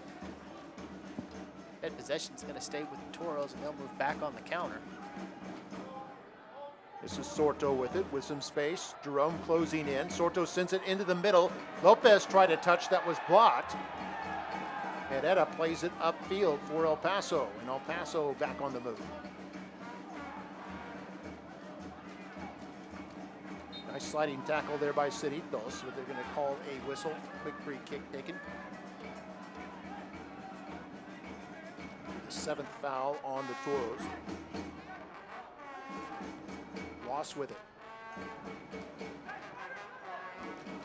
Modest will send it to the open man on the right. That's King.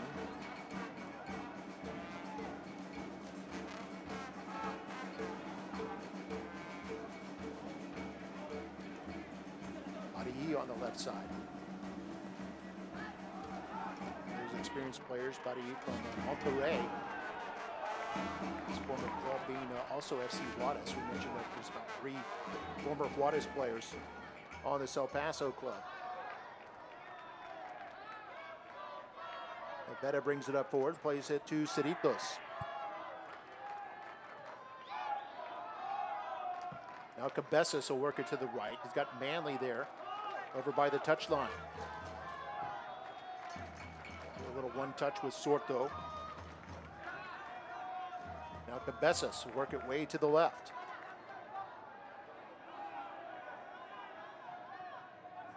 Now Saritos again. Lopez sends it forward. Kuzain turns and shoots, but way too high. This will be a goal kick. And Kuzain, known for his real talent with dribbling. We've seen his ability to move with the ball. That time, he found the ball at his feet with space and had a pretty good look at net. Seen it a couple times for the Toros. They're trying to drive the ball, but they don't really find themselves driving it well. It's floating. They're getting under it instead. Seen a lot of good passing, but not as strong on the finishing. Here's a shot here to goal! Goal by the Toros, a shot save, and Kuzain scores. Just talking about him, he's got his 3rd goal of the year, and the Toros have regained control. And that's the kind of attack you wanted for the Toros. Deflection finds itself just dropping beautifully right in the center of the pitch, and look at Kuzain. Lopez brings that deflected off the back of, I think that was King. And then coming in, Kuzain gets that with a beautiful angle, and this time it's level, about 2 or 3 inches off the pitch, so he doesn't have to do much other than just drive it with the end of that toe. He drives it into the right side of that net, and that is the kind of goal that can really kind of empower this Toros team, because that's a big goal. You got to bounce the way you wanted it to. It's working in your favor. Juan Kuzain's able to kind of shake off some of the rust of floating a kick just a few moments before that, and able to drive that one into the back of the net. Kuzain, just as I was being a little bit critical, I guess probably heard me, and able to put the next one, keep it low, and fired into the net, a no-doubter for his 3rd goal of the season. And he's now the 2nd leading scorer. He was tied for the lead for the 2nd leading scorer with that man, Sorto. and now has his 3rd goal. So he's in 2nd place in the goal scoring tab for the Toros this season. And all 3 of his goals have come here at HEB Park. He scored against San Diego Loyal and on May 6th, and then against the Real Monarchs on June 12th. Came into tonight with 17 shots at the net, which was the 2nd most on the team. We'll get a quick substitution now for the Toros. Out will go Alexis Saritos, replaced on the pitch by number 7, Juan Carlos Azocar. Toros making a little bit of a change to their formation now as the forward Saritos comes out. He's replaced by the midfielder, Azocar. That'll allow the Toros to probably be a little more aggressive in the midfield, do a better job of controlling the pace just a touch. And Azocar, very experienced, out of Venezuela, 25 years old. Has 1 goal already this season that came on the road at San Antonio. Spectacular goal, bicycle kick. Oh yeah, it was the goal of the week and will probably be a candidate for goal of the year. Here's Manley with a nice pass to Sorto. Now Kuzain once again into the area, trying to get by his marker, and Jerome able to pick his pocket a little bit and kick it out into safety. Borayi will send it upfield for El Paso. And Azocar, not you would think with the lead that maybe he's more of a defensive midfielder, but he's more of an attacking midfielder, isn't he? He can move forward. It gives Coach Cabrera and the Toros a different kind of look. He can fall back and be a really aggressive midfielder to apply the pressure. And Juan Kuzain, he's left a lot out there on the pitch, and he takes a seat for a moment. He is exhausted. They're going to beckon the trainer out.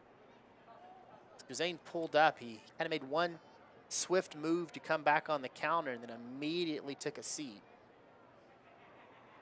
See what happened again. We say Kuzain there, kind of in the just to the right center. Yeah, no collision or anything. He just kind of collapsed.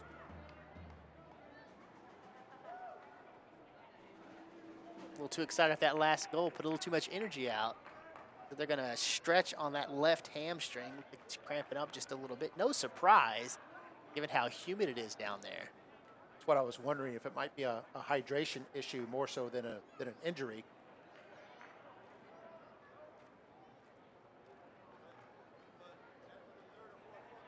A couple of players getting some fluid there, Sorto. It looked like most of the El Paso Locomotive roster made a quick trip over to the sideline and got some hydration as well. Kuzain, who scored his 3rd goal of the season tonight, the 62nd minute, puts the Toros up 2-1. Second time they've had the lead tonight. He scored in the 5th minute off Manley's boot, gave him a 1-0 lead, and then El Paso equalized in the 31st off Aguinaga. Looks like Kuzain will come off the field now. Did they replace him officially, or is he just off for the moment? Just off for the moment because they had to stop play for him, and now he can run right back out on. So yeah, he's back out there now. See him in the middle of your screen. As El Paso with possession.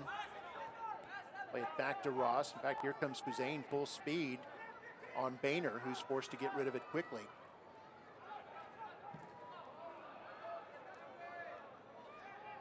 Goes up in the air and comes down to Kuzain's boot. Kuzain upended. The ball goes out. It'll be a Toros throw-in. That one floats off the head of Macaulay King. Well, right before that stoppage, we were talking about what an interesting addition to the pitch Azocar brings for the Toros. He's listed as a midfielder, and he's a pretty good possession midfielder, but more than that, he's a spectacular offensive midfielder. He can apply pressure, he can move forward, he can attack. So it allows the Toros to bring one more guy in to kind of be that enforcer in the midfield and control the pace of play, but he's also somebody that can slide forward, especially on a really strong counterattack, and give you that attacking presence that you don't necessarily have when you're running that 3-forward system that they opened this match with. By the way, this is an unusual situation for El Paso. First time all year they have given up 2 goals in a game. They've given up either 3 different times, and they've shut out their opponent 4 times coming into tonight.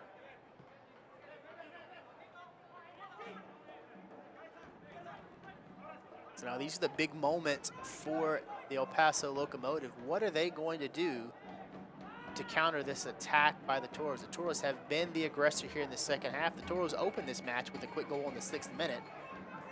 Locomotive were able to get the equalizer a little bit later in the first half, but now they've conceded that second goal. So what do they do? Do they continue to have the defensive pressure that allowed them to kind of battle back in the first half, or do they go for broke and really try to push everything forward and be the aggressor offensively? The ball goes out. That'll be a goal kick here for El Paso. Quick substitution for El Paso pending right now, as Aguinaga is going to come out. He's going to be replaced by Richie Ryan, the 5'10", 165-pound midfielder from Ireland. An Irishman. And Aguinaga, the goal scorer tonight for El Paso. Another substitution, Luis Herrera, the midfielder, is going to take the seat. He'll be replaced by the forward, Luis Solinac. To the point, it looks like El Paso is going to bring another forward on. They're going to try to apply some more offensive pressure now. They've got to get a goal. Yeah, Solinac is the man who scored the lone goal, that one that happened in the first 18 seconds against the Toros. It proved to be the game winner back in May 22nd. It's from Buenos Aires, Argentina. Toros with a chance here. Jerome intercepts for El Paso.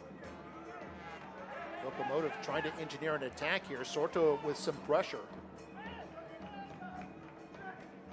El Paso still trying to get out of the woods here, so to speak.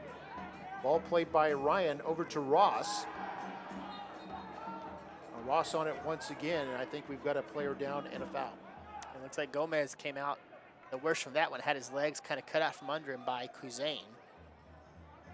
The USL is committed to supporting the LGBTQ+ community through their Forever Proud project. The USL will strive to create safe and welcoming environments for all fans, players, employees, and partners. Learn more at uslsoccer.com/forever-proud. El Paso winning the free kick on the move here, and the Toros into the field. And it's going to be a free kick after Lopez tripped up Luna. It's a really nice move by Luna here as well. Does a nice job kind of moving left to right. One quick move to the left. And all Lopez can do is just kind of trip him up as he makes the move to the corner. Substitution now coming in for the Toros. Christian Sorto has earned himself a well-regarded rest after his play here in the first half. He'll be replaced by the wily veteran, Vicente Sanchez, 41-year-old midfielder out of Uruguay. Going to come in and see if he can make some of that magic that he's brought to this second half for the Toros all season. This is kind of interesting. Vicente Sanchez often comes in as a late sub, but often it's because his mission is to get a tying goal or a winning goal. In this case, the Toros already have the lead. What do you think are the instructions here for Sanchez? I think with Sanchez, you're talking right now about allowing him to be that coach on the field. He's going to go out there, help this Toros team to make the kind of adjustments they need to make to prevent a good attack by the Locomotive. We've talked about what a great job he does as a forward of getting some offense built for the Toros, but over the last couple of games, we've also seen him do a really nice job of kind of drifting back into the midfield, directing his teammates, cut down some of those sloppy moves in the midfield, allowing them to kind of lock down. When he came onto this team, one of the things Coach William Cabrera talked about at length was Vicente Sanchez has experience unlike anyone else in the USL, and it's such a gift to be able to put him out there on the pitch with his level of experience and allow him to be a coach on the field and make those last quick second adjustments that are necessary to be successful. We saw Maris with a free kick into the box. Derek was able to intercept it easily for the Toros. Toros on the move here. So left side of the box. It's Asokar with it. We'll soft touch it to Kuzain. Kuzain, who has the go-ahead goal right now, plays it to Vera. Vera moves aggressively toward the box. Kicked away by Ryan. El Paso with possession.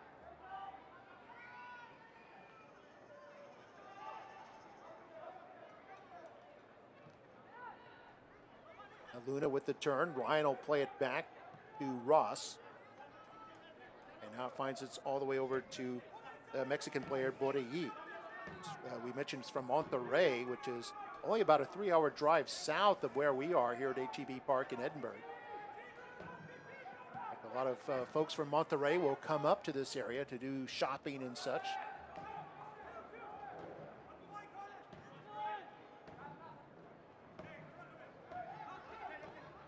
Almost a little bit of a homecoming trip for him. Yep, and Ross plays this into the box. Chance here for El Paso. Luna is dispossessed. Great move there by Pimentel, or excuse me, it's Azocar. Azocar goes down and keeps on going. Referee playing the advantage here. The Toros with a chance. Azocar is going to send it in. This is Lopez, a chance, a shot, and a goal! The Toros score again, and they're up now 3-1. That is all Azocar. He sets Lopez up there, and that goal is a direct result of him playing through the contact. Azocar has his legs taken out from under him. There's a clear foul here, but he doesn't just lay on the floor. He continues running, continues pushing the pace, and uses that advantage to feed Rodrigo Lopez for a spectacular goal. Take a look at this. I mean, after peeling himself up off the pitch, continuing to press the pace, and what a beautiful cross, finding Lopez with a beautiful angle. And that is a huge goal because that gives the Toros a 2-goal lead with a little less than 20 minutes left to play. That will give them a lot of confidence. Remember, they're coming off a match where they lost 1-0 to a Paso. To be able to come back now and put up a result like this, that will go a long way to build their confidence in the top of the mountain standings. They've lost a couple of heartbreakers as of late. They lost to Austin Bold 2-1 on almost literally the last kick of the game. And they had a 2-1 loss to Tulsa where they had their chances late in that one and ended up in a 1-goal loss, but wanting to take no chances here tonight, taking on the #1 team in the power rankings for the USL. And a team that hadn't given up more than 1 goal in any game all season. They've now scored 3 times on them.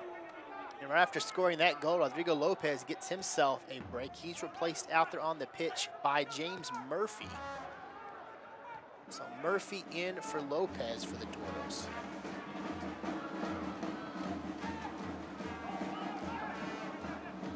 Murphy, the 5'11", 159-pound midfielder in New Jersey, just 23 years old. The Toros again moving a forward, replacing with a midfielder. Yeah, this a defensive midfielder too in Murphy. So now Coach Cabrera wanting to protect that lead, and certainly a little bit of a gamble there kind of paid off. We were talking about Azocar when he came in, not really a defensive move, but more of an attacking guy, as you talked about, and he certainly had a beautiful, beautiful attack there, done almost entirely on his own and setting up Lopez for the 3rd goal.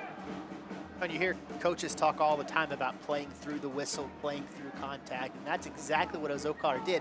And that led to a goal for the Toros. Had he just laid down or waited for that whistle to blow, expecting a foul there, you don't have the type of attack that the Toros were able to develop. Yeah, you get maybe a free kick at midfield. The other team has time to bring their people down. You don't really get much out of it, but Azocar with a great move, great determination, great fortitude to motor down that left side and then slide the ball perfectly over to Lopez, who slotted the ball with his left foot and beat Ketterer. That's Lopez's first goal of the season. And 2 of the Toros scoring their first goals of the year as Cousin gets fouled from behind, and this is going to be a yellow card on Luna. Diego Luna was absolutely beaten. That was a nice look at the speed of Juan Cousin. And all Luna can do is just try to challenge the ball, but instead he goes against the body there and trips up Juan Cousin.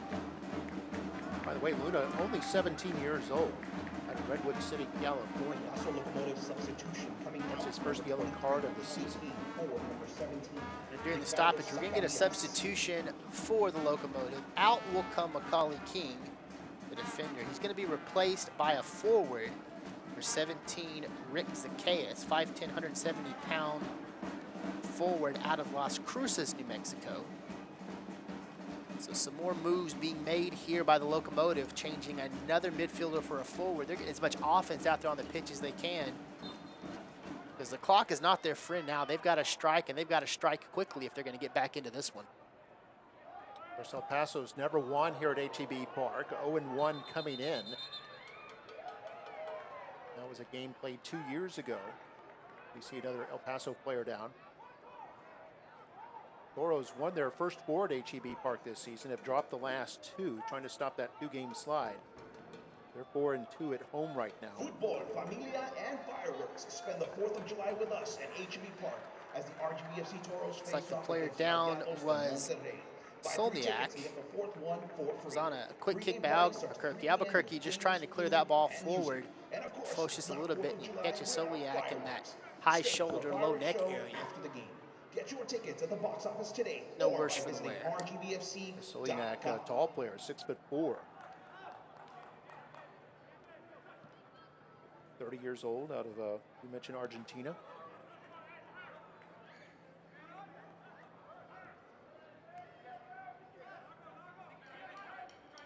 Toros with possession here. Trying to defend a 3-1 lead.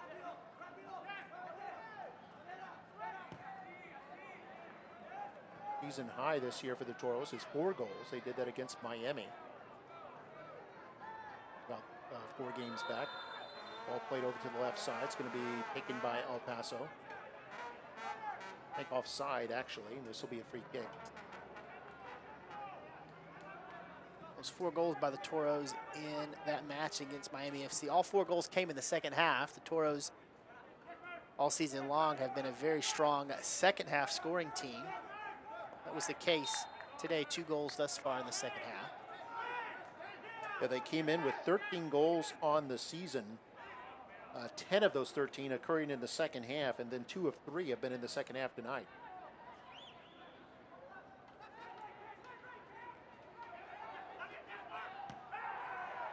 This ball played up to Vicente Sanchez. 4 markers around him, slides it forward. Nice move here into the box. A soft shot is just wide. Ketterer may have gotten a piece of it. That was a great soft touch there by Azocar. Nice forward play set up by Sanchez. And they're going to rule corner kick here, so Ketterer just getting a little touch on the ball.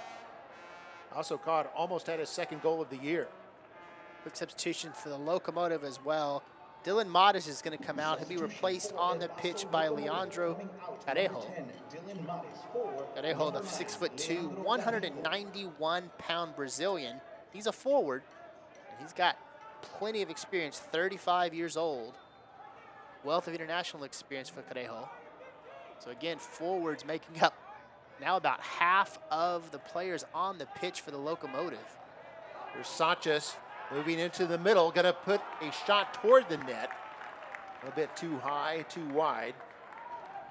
This will be a goal kick. Sanchez out of Uruguay.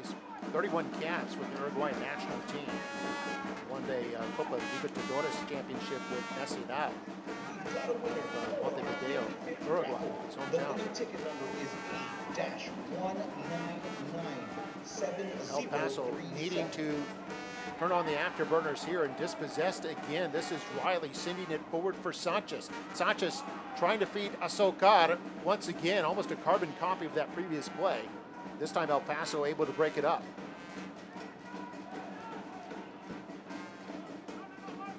Carejo plays it over to his teammate, Borelli.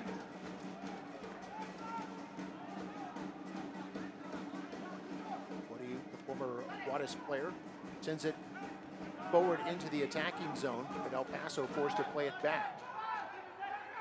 Is Boehner with it now. They'll go to Ross. Ross at the center back spot. And Jerome will send it deep. This ball sent into the area. And a collision there in the area between 2 players. Play on, says the referee. It's an opportunity there for Solinac. El Paso regrouping here. Less than 10 minutes and change to play. Little back heel there for Solinac. Shoots and he scores! He scores for El Paso, and the Locomotive are coming back in it. And Don't count the Locomotive out. That's a spectacular job of moving with the ball in the box, little heel touch, able to find Solianak kind of flaring away. And take a look at this. Just does a really nice job of putting that through the legs of the defender.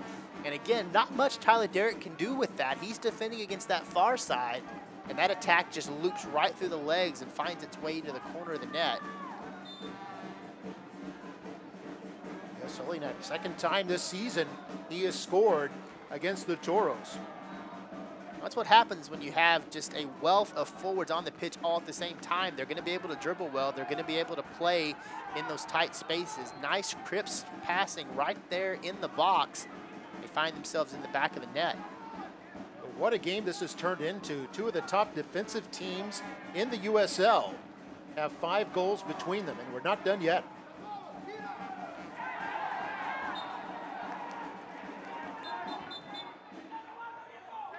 Got a whistle. Coach Cabrera wondering what that's about. They were looking for a handball. They're going to get it. Take another look here as that comes in. Yeah, that's definitely off of the upper arm. That'll get the handball.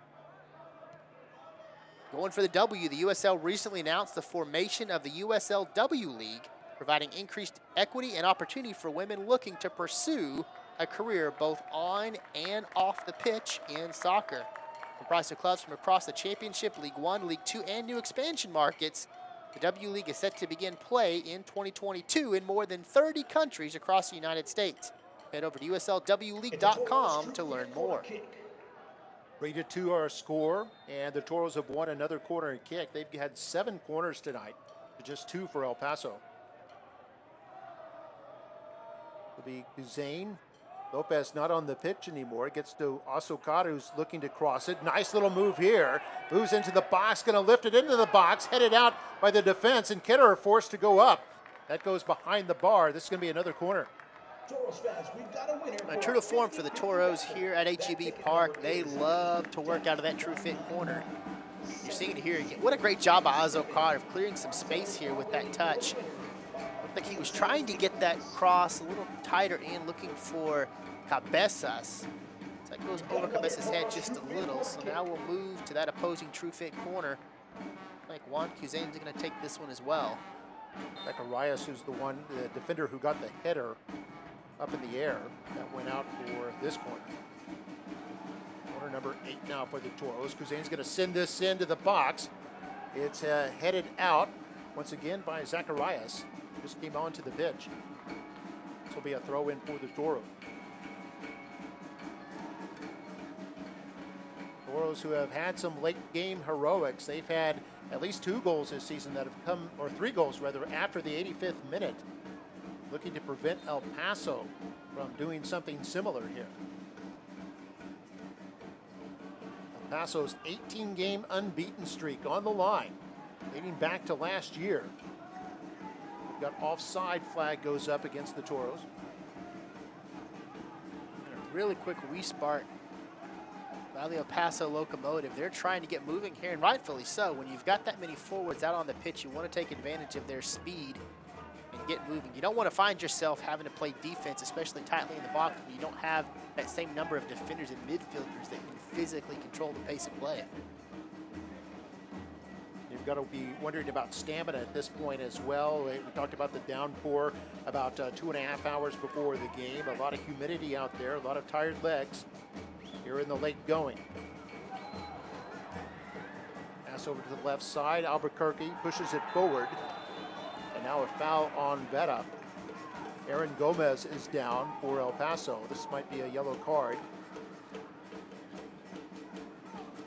And it's going to be first booking tonight for Toro.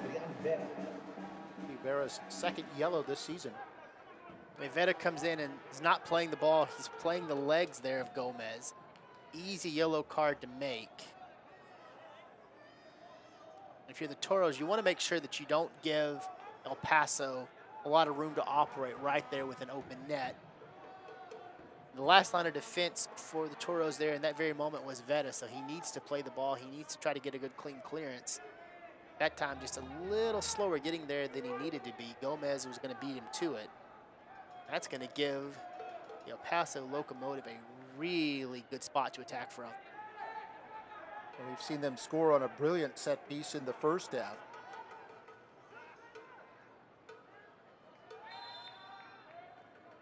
Comes the ball in toward the area. It's headed and goes out of play. It went off an El Paso player, so this will be a goal kick. Looks like it was headed by Aaron Gomez. El Paso, by the way, out of substitutes. Tyler Derrick directing his team for everybody to move forward. He's going to put a real good boot into this one. As time continues to tick for the Toros. Derrick, who's 32, out of Houston, came into tonight with a 66% save percentage. Sends this one deep, goes into El Paso's side. Sanchez trying to play it, is able to push that forward for Kuzain. And now Veta with control of it on the left side.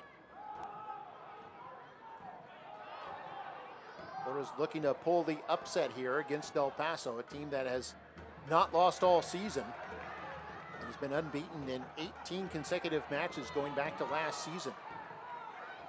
Kuzain commits the foul here. It was won by Zacharias. That'll be the 10th infraction on the Toros this evening. 2 Toros down at the moment.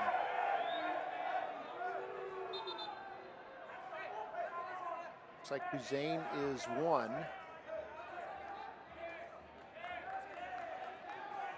Football, familia, and fireworks. Spend the 4th of July with us. Beck and the trainers out to take a look at them. Face off against Rayados. It's like both are just dealing with 3 tickets and get the 4th one for free. what amounts to be exhaustion. Veta is the other one. Of course, it's not 4th of July without fireworks. Stay for a fireworks show after the game. Get your tickets in the box Veta kind of office today holding his abdominal region. It could be cramps, perhaps.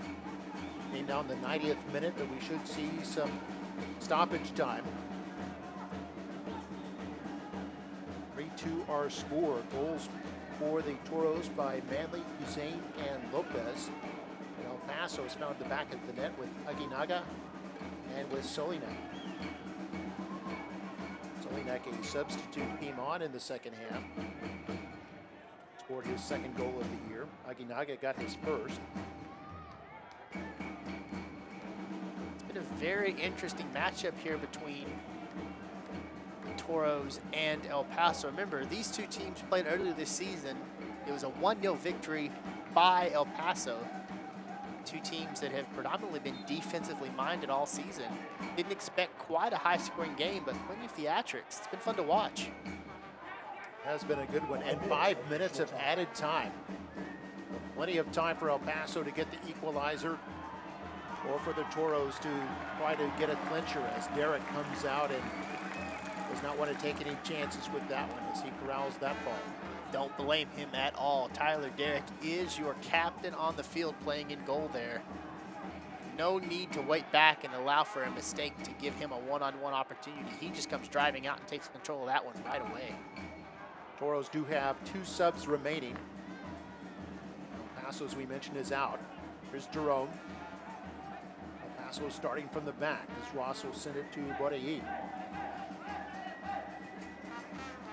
Has to work it forward. Solniak with it.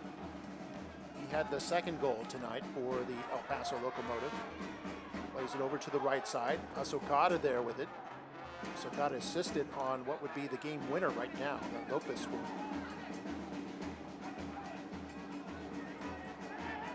Luna plays this back. El Paso realizing they need to be aggressive. Here's the ball stolen away by Sanchez. 41-year-old maestro of the midfield moves forward, has it kicked away by Boehner. Now it goes to Ross's feet. Going to give Ross plenty of space to work with here. Toros have 4 on the back line.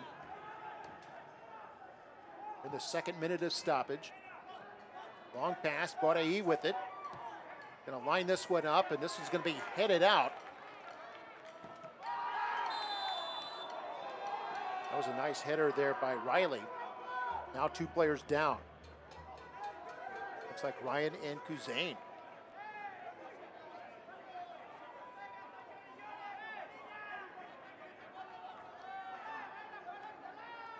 Might be some bookings here. The referee has the yellow card out. Has not shown it to anyone as yet that I've seen. I think that card's going to go against Kuzain. He comes in a little behind on this one. Right at the legs of Ryan. You're right. Ryan is up, and now Kuzain is up, and it is Kuzain who gets the Yellow card booking. for RGBFC number 21, Juan Kuzain. And this is going to be a free kick in a promising position for El Paso. Looks like there's a red. No, he's not going to pull it out. He touched his hand there for a minute. I thought he might be pulling a red. There was a little bit of a scrum going on there. A couple of guys exchanging words. It's like it'll stay just that. Ryan and Kuzain, no hard feelings there. They'll have a gentle conversation after that contact. And for Kuzain, that's his third booking of the season. And this will add some time here in stoppage. We'll probably go a little beyond 5 minutes. And here a free kick here for El Paso. 1 goal down. Gonna lob it into the area. Head it out there. And now a shot by Jerome. Trickles into the area and goes all the way to Derek. Derek able to fall on it. The Toros able to squash that opportunity. Once again, Derek telling all of his teammates, clear some space. He's gonna send this one long. By the way, another good header there, defensive header by Riley. That initial ball that went into the penalty area. Painter's going to send this back to Ketterer.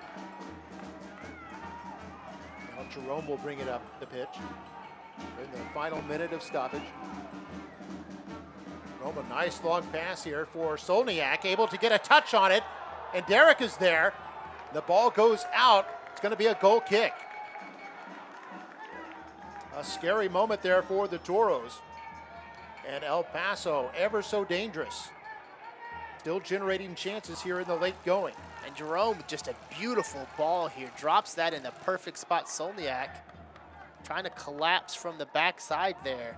Just can't quite get enough of a foot on it. But that bounce was a strong bounce for the Locomotive. Pimentel, right in the middle of the mix, though, does a nice job of making sure that gets cleared away. Yeah, Pimentel, the one who prevented Solniak from getting much of a shot there. He kind of paid a price too, is hopping on his ankle there at the end. But Manley, the defender, had fallen down. And Soliak almost had his second goal of the evening. It's going to be offside. And we're now past 5 minutes. We did have the moment where Kuzain drew the booking, so that will add a little bit of time. Lowry telling his troops to go forward. Only maybe 30 or 40 seconds left, probably. This will be the last chance for El Paso, a chance to try to tie and keep their 18-game unbeaten streak alive. This ball goes out into touch, and that's referee looking at his watch, and that's it. That's it. It's over. He blows his whistle, and the Toros have pulled the upset over El Paso 3-2, and the 18-game unbeaten streak is over. Their undefeated streak here in the beginning of the 2021 season that went 7 games and now ends in match number 8. And wow, what a team effort there by the Toros tonight, getting 3 goals from 3 different goal scorers and stave off a late comeback by El Paso. Final score is the Toros 3, El Paso 2. We're going to have our second half stats and highlights in just a moment. But let's take a break. You're watching, or let's go to we'll do our man of the match first before we go to break. And who's going to be our man of the match here tonight, Brian? I think you have to give it to Rodrigo Lopez. He was a spectacular play in the midfield. He got a beautiful goal to give the Toros kind of the push they needed late in the second half to go up against what was a great attack here by the Locomotive. No doubt in my mind that as you look at Rodrigo Lopez, you see him there in the center of your screen. He left it all out there on the pitch. He did a great job in the midfield of controlling the pace, got a goal to give the kind of pressure the Toros need. We'll take a look at this right here. Here's that goal. Azokar finds it over to Lopez. And look at this strike. That was the 3rd goal for the Toros, and that's what they needed to hold off this late push by the Locomotive. And look at the joy on Lopez's face. So he knew this team needed a big win in a big way to maintain their stand at the top. Rodrigo Lopez, the experienced midfielder, did what he had to do to show that this is a Toros team that is really here to make some noise and to be a dominant team in the USL. Congratulations to Rodrigo Lopez, our man of the match. And we'll update the standings. We'll look at the stats from the game and our second half highlights in a moment. This is USL Championship Soccer on ESPN+.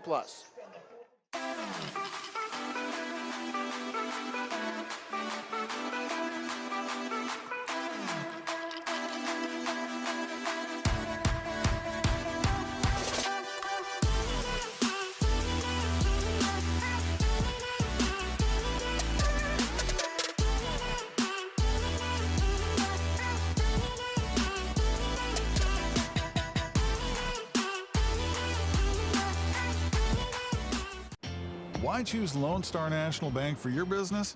Because no other bank does more to support local businesses. In fact, we are the #1 lender in the Valley to small businesses. We put money to work here in our community.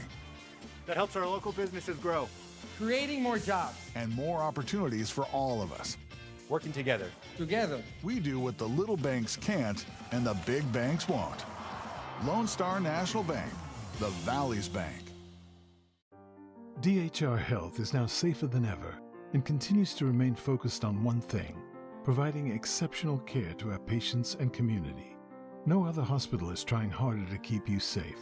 We're taking every action to ensure your safety with enhanced precautions, including 3 off-site COVID-19 units.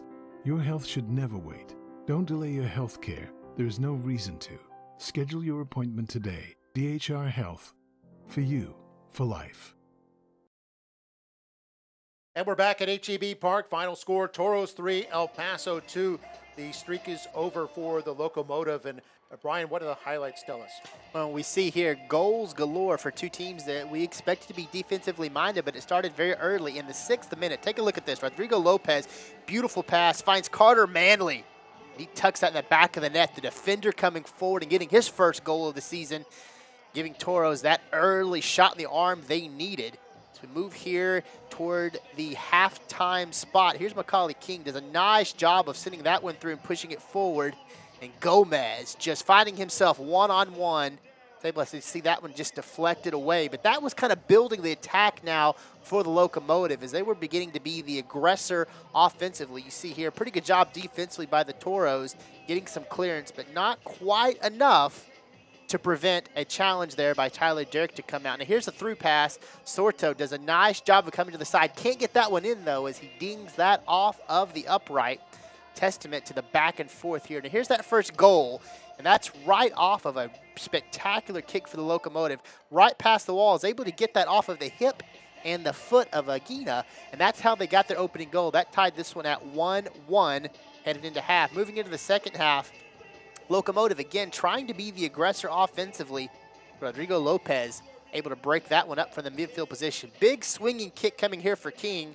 But Derrick is up to the task. Toros come back the other direction. Manley centers that one. Jerome puts it straight up into the air. A lot of contact right here as these two teams were fighting for a huge score. Defense kind of reigning supreme for the early part of the second half. Moving back the other way, though, Kyder Manley, one touch. Almost got a clean cross there. Ketterer able to come out and pick that away. Juan Kuzain, great job of dribbling here. A couple of quick passes for the Toros. Manley floats that just over the top. As you see these attacks continuing to build on both sides. Locomotive coming the other way. Drop that one into Gomez. Quick touch, just a little too much. As that one squirts out, we'll take a look at it from another angle here.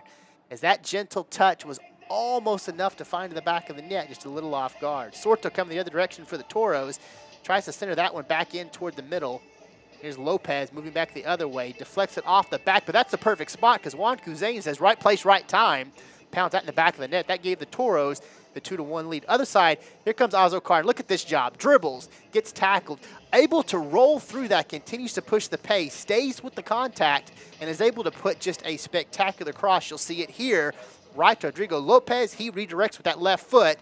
Goal back of the net. Toros now up 3-1. And Lopez says, I like it. I like it a lot. Toros up 3-1, but that wouldn't be the end of the scoring. Quick moving coming the other way. And that is the Locomotive, striking quick as the Toro defense was short. That pulls us to 3-2.